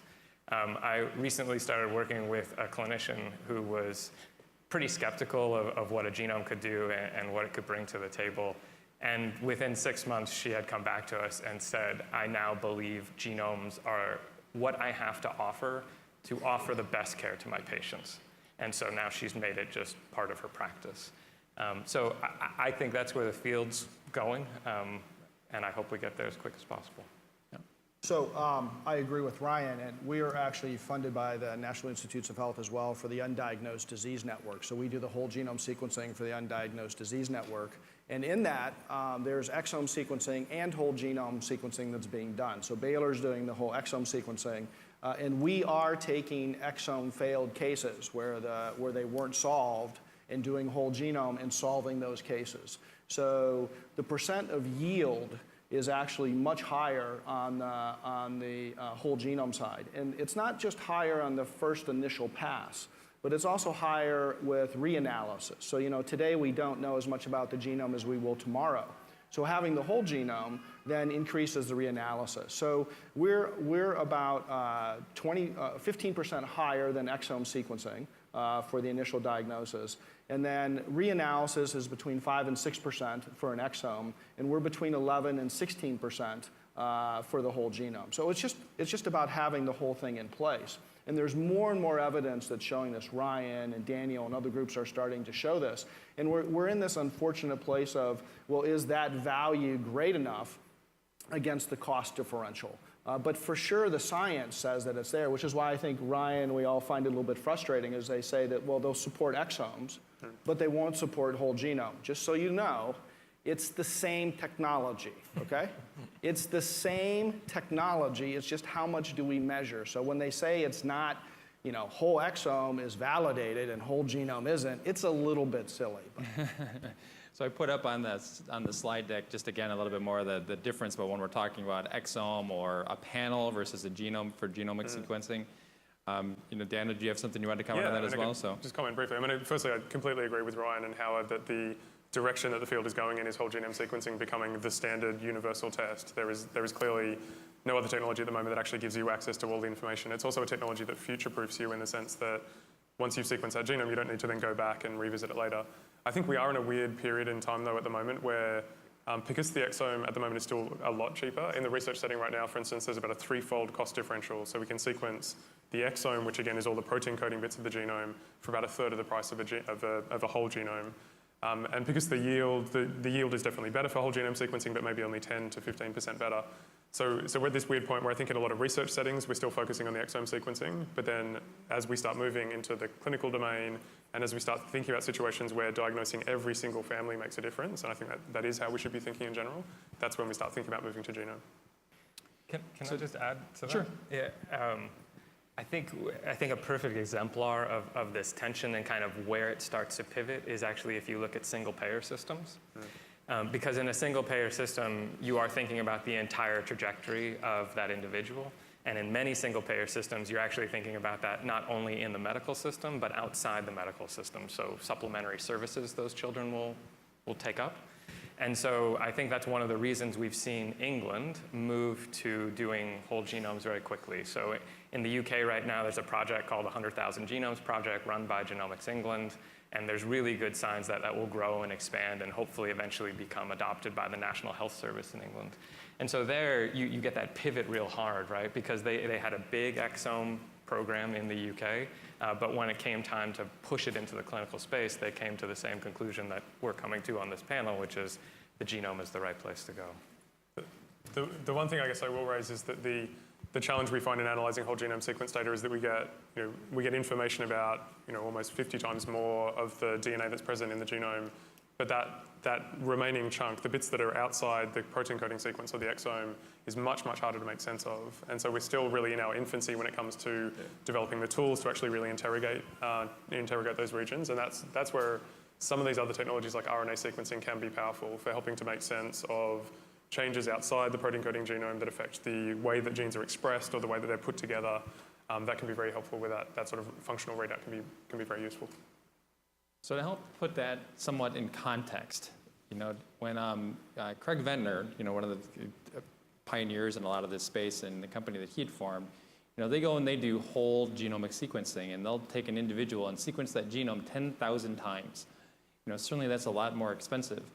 But what he will say is that every individual has an order of 6,000 or 7,000 mutations specific to that individual throughout those 6 billion base pairs. Okay, so imagine that, 6,000 or 7,000 specific things that make you you. So, when we think about, kind of going in and talking about new diagnosis, for example, maybe we can talk a little bit about the rates of diagnosis through screening and what happens, right, when a diagnosis is not really confirmed or it's not identified. So I think, if I understand your question, you want to know about moving the diagnostic yield higher? Or I'm not sure I understand the question. So families, I think there are many families that come in and they've been trying to get a diagnosis for a while, right? So Daniel, you're nodding, right? So they are trying to have something in their genome sequence to identify what it is that's potentially been causing a problem. And maybe you can walk through that process and what happens when potentially someone doesn't get a diagnosis.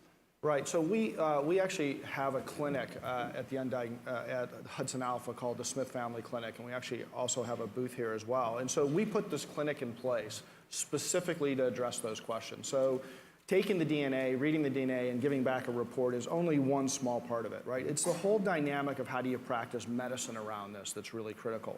And so engagement with the patients and with the families is essential around this whole thing. So you have to set expectations up front. So many of these families have been from place to place to place. They've had a massive battery of tests. They're often more educated about the potential disease than the physicians are, which intimidates some physicians at times. And so this clinic is actually designed for doing whole genome sequencing and for actually managing that. And one of the reasons why we're doing it in the clinical setting is that we have to learn how to do this, right? I mean, the physicians aren't taught how to do this. So how do you actually deliver care around this? And it's really about setting expectations and then being able to be honest and say, look, we're going to have between a 35 and 45% chance of making a diagnosis today. But once we do this one test, that information will come. And then the other thing that's starting to happen is through social media and other types of things is, can you find other patients like you? That's where these advocacy groups become really powerful, because when we have one child or one patient, it's really hard to do science on one, right? So even though we're doing it clinically, we need more cases. So Matt Might has been a big proponent of this. He's now at the University of Alabama, Birmingham, and he actually does this social media to bring in more families and to bring in more cases. And now you start to have a deeper set of genomes that you can now compare against that. And then that enriches the whole thing. And there's other groups like Matchmaker that allow you to connect the genome. So we're starting to share information on the clinical space to try to bring those things together. So those are the keys that come together for helping manage the care. Ryan or Daniel, any comments? Well, Howard's touched on data sharing, which is an absolutely critical component of this whole exercise. The Matchmaker Exchange Network that Howard mentioned is, in effect, a process whereby researchers can put a new gene that they've discovered in a family out there into the world, and then look for other researchers out there who might have discovered the same gene rather in a separate family. And that's already proved incredibly helpful in many dozens of new disease genes have been discovered as a basis of that. But I do think there are still systematic barriers to data sharing in the system. The clinical genetics, particularly clinical genetics research community, is not well set up. The incentives are not aligned, shall we say, for researchers to share their data quickly and openly. There's still very much a sense of kind of feudality in the way that this research enterprise is built up. People like to hold on to their cohorts and their data. I am seeing, particularly as we see more engaged patients actually enter the space and we see more academics who are willing to work with engaged patients, I think slowly that mentality is breaking down. But we do, I think as a research community, we need to work hard on figuring out how we can move into a world where we get past that career incentive approach and think carefully about how we can actually benefit patients most rapidly. Got it. So we'll just take a moment to see on exome sequencing if there's any questions or anything. So apparently we have a whole list. Oh, good. Great. I'm going to play with your phone. It'll be fun. Okay. Great. We're very popular. That's nice. Oh, are you guys ready for this? Yeah, let's do this. Get some coffee. All right. All right. Oh, glass half. All right. We're gonna start. So the first question, Ryan, is to you. Is really, can you please share the 6 insurance companies? We'll put you on the spot and say which of those six companies. I'm glad I brought my cheat sheet. UPMC Health Plan, they're all, well, yeah, okay. Keystone First, which is also in Pennsylvania. Let's see, Select Health of South Carolina, AmeriHealth Caritas of Pennsylvania, AmeriHealth Caritas of Louisiana, and Keystone VIP Choice. So not the first movers any of us anticipated, but very glad they did. Well, as with many things, this is a herd mentality. And don't tell them I sent you. Yep. No. That was Nicole Boyce. I think that she was the one that listed those insurance. No, that's kidding. Sorry, Nicole, if you're in the audience. So all right, next question was, if we, from a family, if we had exome sequencing done and have a diagnosis now, do you see any reason why we should get whole genome sequencing? And I think this is factoring into cost and time, for the patients when thinking that route. But I think to the degree that a family can be confident that that particular genetic change fully explains their disease phenotype, it's unlikely you'll gain an enormous amount from going through to whole genome sequencing. But obviously there are additional information that you can get from the whole genome. But specifically about that condition, if the case is solved, the case is solved. Yeah, my response to that would be to find a collaborative co-diagnostic, an enzyme activity assay or something else in the urine as a biomarker that would lead to an additional indication that was it. So, yep. All right, Dr. Taft. Okay, you mentioned some insurers are covering full exome sequencing. Oh, I guess we got that one. So this is great because this is in real time, so I didn't actually expect to do that, so it's kind of fun. So there's some questions about what about mitochondrial disease? How do you diagnose that? Can you look at mitochondrial DNA? Yeah, maybe I'll take that one. So we've just validated mitochondrial DNA testing in our small clinical lab. So as part of my role at Illumina, we have a clinical whole genome sequencing laboratory. But it's a proof of concept laboratory. We'll never scale that up. We want people like Howard and Daniel and others to be the ones who democratize it. But the simple answer is you can get mitochondrial DNA with a whole genome sequencing test. You can get incredible, what we call depth of coverage. So you can cover that genome many, many, many times. And you can find mitochondrial variants with it. And so it's part of kind of the all-encompassing nature of running a whole genome. Oh, excellent. Now, here's a good one. Thank you. That's helpful as well. Can you give an example of where whole genome sequencing yielded an accurate diagnosis where protein coding sequencing only did not? Right. I'm sure that there's probably a... Yeah, so there's a host of cases that we've solved as part of the Undiagnosed Disease Network where the exome sequencing didn't cover either the variants at the correct depth, or there's some activities around how genes work. So there's something that's called splicing. So the DNA, these exons, are separated by introns, right? So think of it as you have the functioning activity with a spacer that doesn't seem to do anything. That's not true, but just for the sake of discussion. And then there's another piece. So to glue those together to make the RNA that Daniel was talking about, you actually do something that's called splicing. And so there's rules in that DNA between that tells you how you should splice that together. And so what we have found is that there's damage in these elements that tell the genes how to splice together. That, and then the other thing that's different about it is that sometimes there's genes that are deleted or are structural differences, and you wouldn't necessarily pick those up by doing the exome sequencing. So structural variation, and then things that are in the middle of the genome. And as Daniel correctly points out, we have to learn a lot more about what these other pieces do. And as we sequence more genomes and we learn more about what those bits do that we don't know what they do, then we'll actually be able to do more of that. But that's most of the cases, is it's between and then being able to detect things that exome can't. Great. We've got a couple of questions from the audience here. Hi, good morning, Rob Brainin. What's your perspective when you have a patient presenting with a rare disease that you have a strong hypothesis as to what it is, about whether you would do a gene panel that focused on that versus just starting with a whole genome? So what we found is that we love physician hunches, okay? That's a great place to start. And so even David Bick, who's our geneticist, even though I want him to do whole genome on everybody, he starts with that concept, right? So inside genetics, the field of genetics, the standard of care is to do exactly that. If you have a really good hunch, then why not do that gene test to see if it's there? But what we've also learned, and the field has learned, is after that first guess, and I don't mean guess as a negative, right? But you're guessing that you think that's there.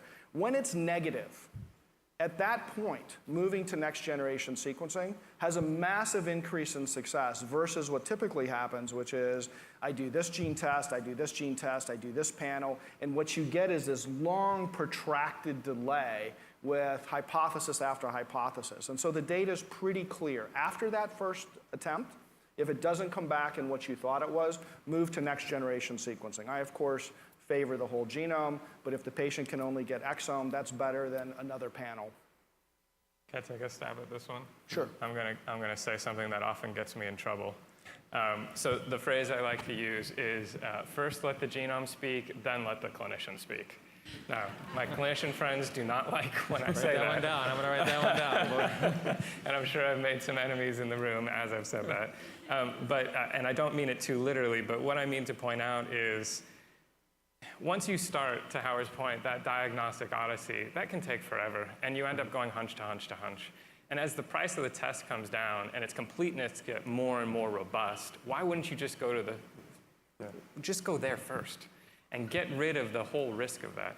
The other piece of this is it's often, and I know you know this is the case, that the last clinician that patient saw is the lens through which that phenotypic information, that clinical information is passed to the laboratory.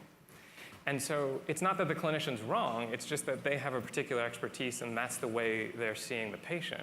But that can send them off in a direction that actually doesn't match to what the etiological, the kind of principal insult in the disease is. And so I guess I have a kind of slightly extreme view here, but I would love to see whole genome as the first line test for any patient who presents with clinical indicators of a genetic disease. And I think the sooner we can get there, the sooner we get to a point where we just short circuit this altogether. So thank you. I think Ryan's taking an extreme view, and I think he's entirely correct. It's this is the number of times that we have come across genetic diagnoses that are incredibly compelling from the genetic data alone, but they're extremely surprising, of course, to the clinicians who see the patients the first time around. It's becoming more and more common, and I think as the cost differential drops between panels and exome and genome sequencing, it becomes very difficult to justify the extra loop of time that's required to go through that panel first. So I honestly don't think it's long before the panel first approach really starts to tail away and we just move to exome or genome as our frontline approach. Thank you. Hello, thank you guys for coming out. It's been very informative. Les Rogers from Cardiofasciocutaneous Syndrome International, or RASopathy. First, I just want to share with everybody, I know there's a giant hurdle to overcome in terms of terminology and whatnot for all of us in the advocacy groups. The way I overcame it was through Coursera, a bunch of online genetic courses that I did during my lunch hour every day for the last 3 years. So, and it was super helpful. Lots of epigenetic courses, and Useful Genetics by Rosie Redfield from the University of British Columbia is great for introductory course. And hey, it's free, most of them. So my question though comes, I wanted to take advantage of the opportunity. It's more on therapeutic end, but what does what Oregon Health Science University did with CRISPR mean last month? I mean, they had this article in Nature, and they're doing CRISPR targeting. Is the targeting improving? What was the outcome of that, if you know? Well, so that may be a little beyond the scope of this particular section, more to talk about CRISPR and gene editing. A lot of the gene therapy approaches right now fall into two categories, right? You can do gene replacement or you can do gene editing. CRISPR's in the gene editing category. So, rather than, maybe you and I can talk afterwards, and I'm happy to try and get a better answer to your question, but to try and keep this on next genome sequencing rather than a little bit of a therapeutic approach. Okay, thank you. Sure. I think just to quickly tie them together, I mean, I'm not familiar with the work, so I don't feel comfortable commenting, but I will say that to make CRISPR work, to make these gene editing technologies work, you have to have the ability to read. So if you're going to write or edit, you need to read. And so I think all of the technologies and approaches we're talking about here are the platform to enable that. And I also think, I don't know about Howard and Dan, but I'm terribly excited about what these technologies mean for therapies for these patients. Yeah, no, certainly agree that these are, again, I fall actually on the other side of the wall, which is you got to get it there, right? You got to be able to deliver those therapeutic modalities to be able to have that level of an effect. So, this is important on the diagnostic. Another session we'll talk at some point about therapeutics and how we kind of get there with some of the new, gene therapy approaches and really some of the clinical success that's really being observed now to date. But you, sir, have a question. Good morning. Dewey Marino with the DDX3X Foundation. At the beginning of the introduction to the panel discussion, I think it was explained that the cost for doing whole genome sequencing is really coming down to the thousands of dollar price tag. Why wouldn't a parent of a child where there's suspected gene mutation just fund this themselves if the costs are coming down so low? And if that is possible, what companies would a parent approach to actually have this done? I know that when we did whole exome sequencing, the cost, this was about 2 years ago, the cost was around $60,000. So this price is really coming down rapidly. And could we go to someone like GeneDx and just fund this ourselves? So the answer is yes. You can, of course, always fund this yourself. So we do this. We do sequencing, Illumina's sequencing. Are you guys doing clinical sequencing? Yeah. The Broad does clinical sequencing as well. So there's multiple sites that are out there doing it. It's about, I don't know what all the price points are, but it's in the $6,000 to $9,000 range for the whole genome now. But there are actually a lot of families that can't afford that. I mean, it is a major cost burden to be able to come up with that. So we have things for people that don't have the economic ability to do that, that they can qualify for some of that. But I think the challenge with self-pay is that it really narrows the number of people that can do that, right? And so I think the whole point has to be is how do we get this to insurance and standard of care? Because there's actually many more people that can't than can.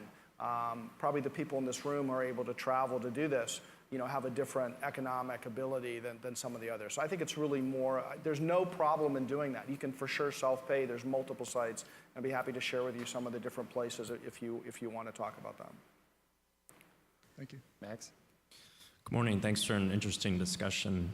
My name is Max Braunstein with Dentes Therapeutics, and I had a question about newborn screening. We already have fairly robust newborn screening in all states across the U.S., but I'm curious if you all sort of envision a day when every baby born in the country is actually just by totally standard medical practice given whole genome sequencing, and if you envision that happening, what will it take for us as a community to get there eventually? I'm going to put a pin in that one for just a second, Max. It's going to be a great segue, but that's going to be our next topic. But before we answer your question, maybe we can see if you have anything, unless it's about newborn screening, because that's about where we're going to go. No. Is there a group or a project taking place where you're trying to gather a large section, maybe 1,000 patients who have common disease, who've done a biobank that could maybe do full genome for only $1 million? Sounds like a lot, but to do it as a test to prove some of the hypotheses that you've mentioned about the benefits or reaping the benefits of diagnoses when you have a larger group. Is 1,000 people enough? And if so, where would you go with that? Can I just make sure we Sure. heard that right? Is that for rare disorders or for common diseases? Rare. We have there's a group of 850 people in a biobank with just data sitting there, and everyone keeps saying it's too much money, too much money, too much money. I'm just wondering could that be a test case where you might be able to get your yield statistics? And in this case, the thing is spontaneous coronary artery dissection. So people who've survived those heart attacks, like myself, we don't have a lot of time. So this is a biobank of a group of people with a similar disease that have all biobanked their They've samples. all been. So basically, it's a similar disease. Everybody come in for, we want 1,000 patients that have had this similar disease to come in and get their genome sequenced. Right. Yeah. So one of the challenges is what's acceptable clinical evidence, right? So what many of the insurance companies are looking for are what are called randomized controls, right? So what they're looking for is actually doing a parallel clinical trial where some of the patients go through standard of care, which means they don't get their whole genome done, and then others do whole genome, and then you make that comparison. So that's what people are looking for. The challenge I see is that it seems like in many instances they're looking this for each of the individual diseases, as opposed, I think the data's out there. I think the data is very clear for rare disease. There isn't a research project that's needed any longer to say that this improves care. It's faster and it's cheaper. We're just trying to get the insurance companies to accept that rather than just adding it. But they keep asking for more of these trials. Ryan, you probably have more on your side of what are they looking for this. But that's the issue, as opposed to, I think that's a great resource, but it's really what's happening on the care management.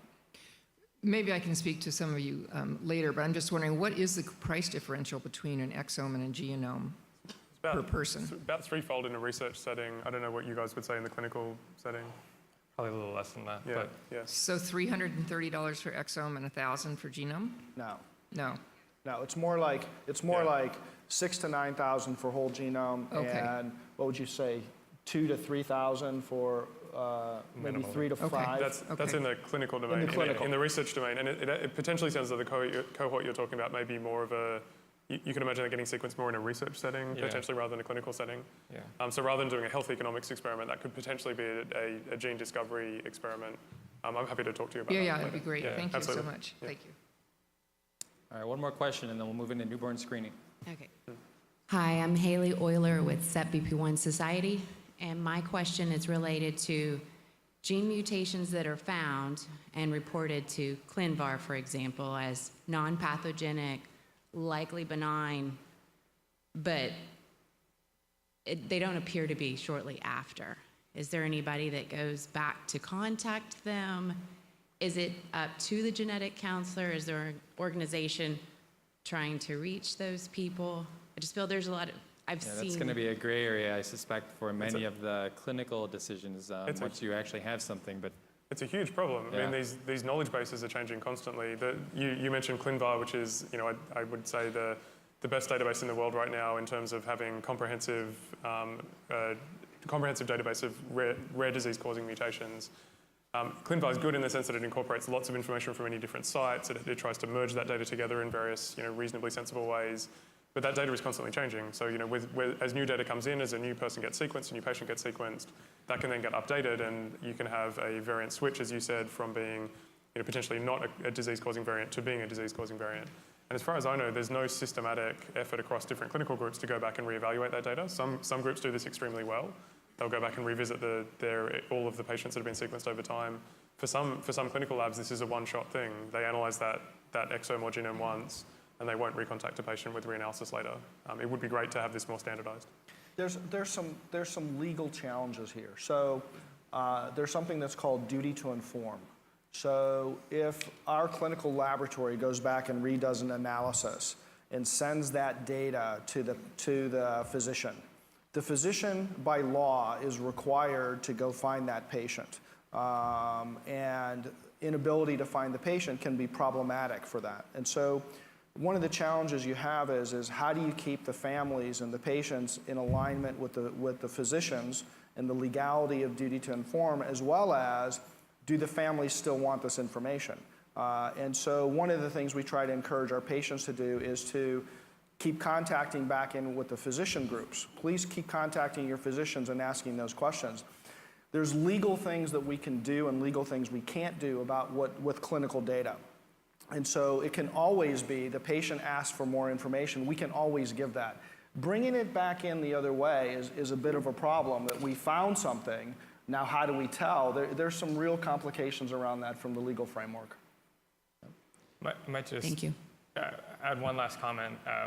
I think, to put it very simply, this is an unsolved problem in the field. We don't know how to do this well yet. In terms of thinking very tactically about what happens when a clinical lab runs a test and then maybe something changes. Most labs right now do not have the systems in place for that to be flagged and for that to trigger them to re-report. So some labs have, like what we have, which is a 6 to 9 month cadence where we go back and look at everything that's come through. There are real logistical hurdles to doing that. For example, a genome that I ran 3 years ago is not the same as a genome I ran yesterday. And so it's a problem we haven't solved as a community yet. I think everybody knows this is not where it needs to be. There's big community initiatives towards getting around this.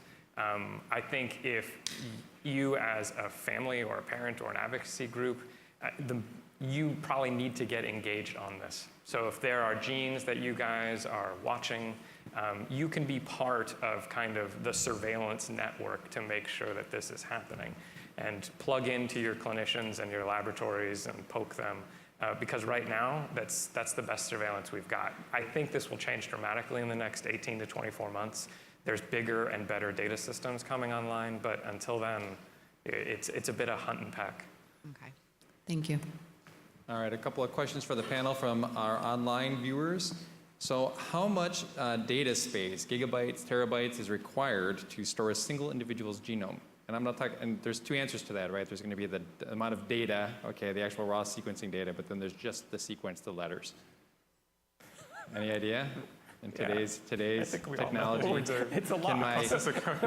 Can my iPhone 4 hold on to this stuff, or do I need to upgrade? Do I think there's a 5 now, right? So, yeah.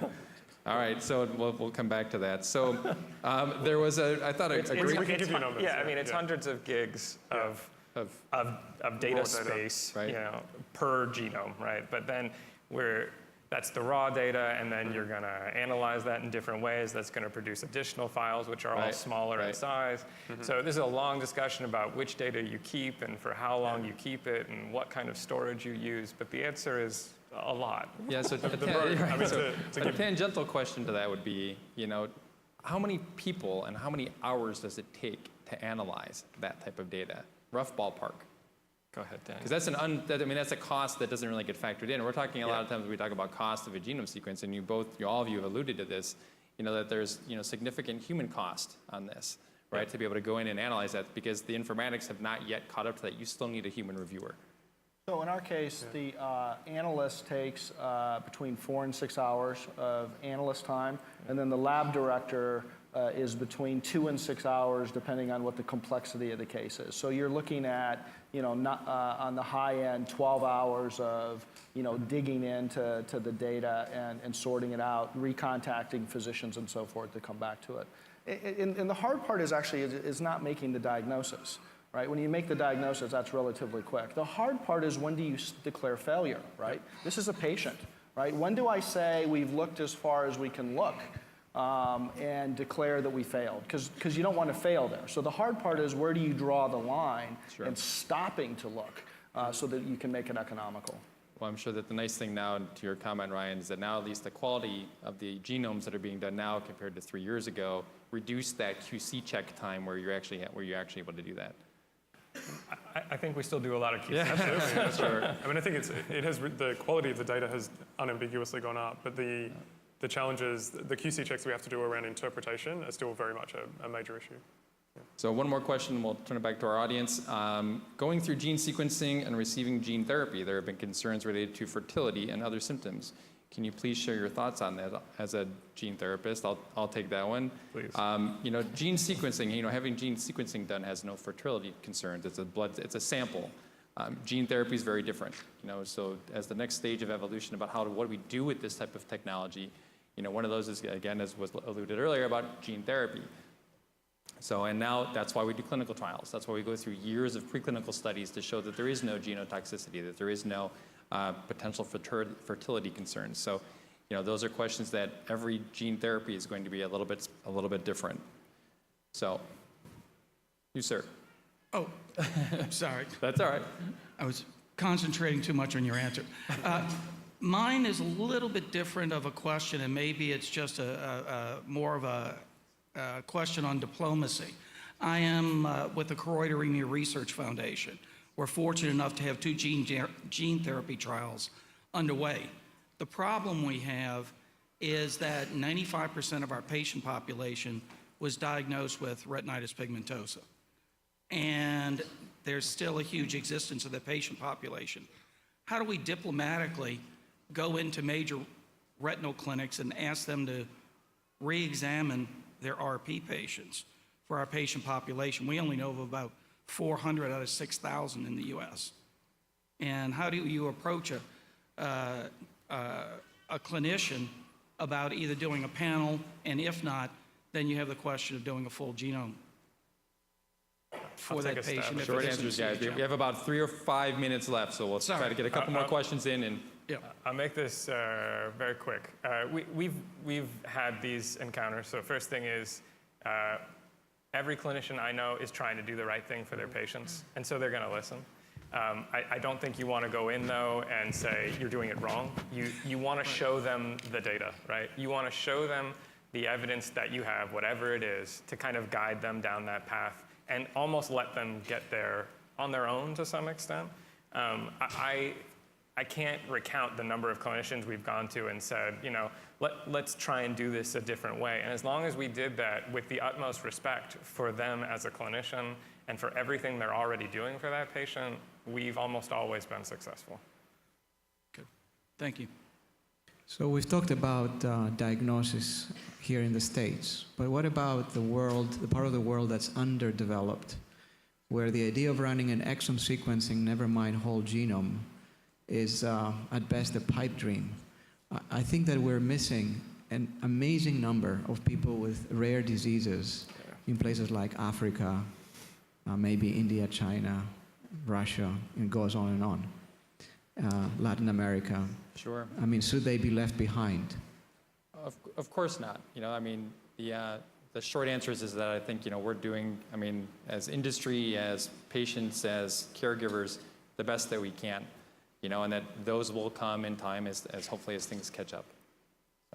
Can I make one quick comment on that? We have a small philanthropic program that we run out of Illumina to try and give whole genome sequencing to kids who can't get access to it. It's very small, but one of the spots that we're working with right now is a clinic in Tijuana. And we're doing it as a first-line therapy. So these kids can't afford anything else. They can't get a karyotype. So it's a small number of patients. But I think it's a sign of good things to come when you're having genome days at a completely under-resourced clinic in a developing country. Hopefully we're going to have genome days all over the world in 5 years' time. Yeah, there are a number of regulatory considerations that go into that as well that are additional challenges. So. Thank you for an interesting talk. My name is Catherine Frame from the CDKL5 Research Collaborative, and I want to talk about genotype-phenotype correlation. because in our population we have such a wide spectrum of the phenotype for our children, and I want to know how whole genome sequencing can help us answer the question for why there's such variability. And for example, we have identical twins with the exact same mutation, but who have completely different phenotypes. And so we're always thinking about modifier genes and how we can answer those questions. But you mentioned something earlier about each individual having 6,000 to 7,000 unique variations in their DNA. So how do we use whole genome sequencing to identify what could potentially be a modifier and explain the variation in our children? Ooh, that's a good one. To help give more context on that as well, the cystic fibrosis has over 1,000 mutations, and there are a number of studies that have looked at and tried to find genetic modifiers. Perhaps this is something that the panel could comment on. The challenge with modifier discovery is that the statistical power, it's challenging to build up the large number of patients that are required to actually really have power to detect those second modifier hits. We can often, with a single family, we can discover the primary cause of that disease, but then figuring out what all of the other genetic changes are that might contribute to that takes a much larger number of cases. And it's really only in a handful of diseases that we've started to hit that power now. Cystic fibrosis is a great example. I think with sample sharing and data sharing, we would hope that we could hit that with larger numbers of samples as well, but we're still far off for many rare diseases.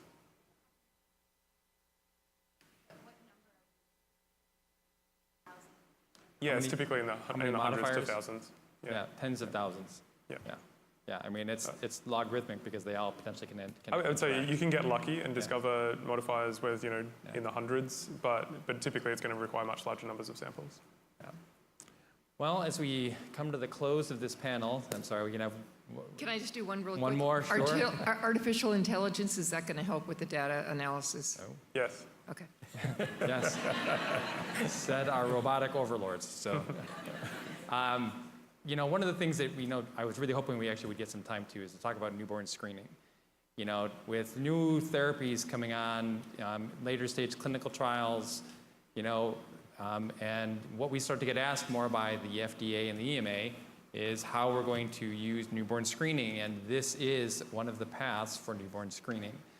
And just recently, in the past, I think 12 months, the FDA approved one of the first tests, to do additional newborn screening. 14 states had on their books a mandate that if there was a test available, they have to test for it. But since there was no test, they got a catch-22 and got away with it. They didn't have to do it. Now that the FDA has approved this test, things like Pompe, MPS 1, Fabry's are now being tested at newborn screening, and every month goes by when we see new additional tests, and this next generation of sequencing is really going to be able to help with that. So with that, would you help me thank our panelists for a great discussion?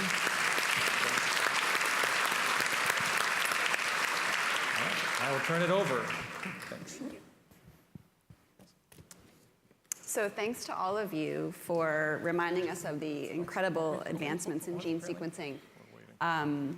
Howard, I loved your concept of blueprints in the beginning. And Ryan, I loved what you mentioned about single payer systems and what we can learn from them. And I loved your phrase, let the genome speak first, and then the clinician. And Daniel, for reminding us about putting patients and families first and keeping them at the center. So on behalf of Global Genes, we'd like to present each of our panel members with this book by Deborah Katz called Rare is Everywhere. It takes readers on a journey through the animal kingdom, revealing that grasshoppers can be pink, tigers can be white, and lobsters can be blue. It showcases 11 incredible animals through vibrant illustrations and playful poetry. The book skillfully blends science with art, showing young readers that uniqueness is something to be celebrated and that rare is, in fact, everywhere. And for attendees interested in learning more about this book, you can find information in the networking lounge or contact Deborah Katz via our mobile app. So we have one for each of you. So Tim. Thank you for your skillful moderation. And Howard. Thank you. And I think Ryan. Thank you so much. Yeah. And this must be Daniel. Thank you. Thank you. So thank you.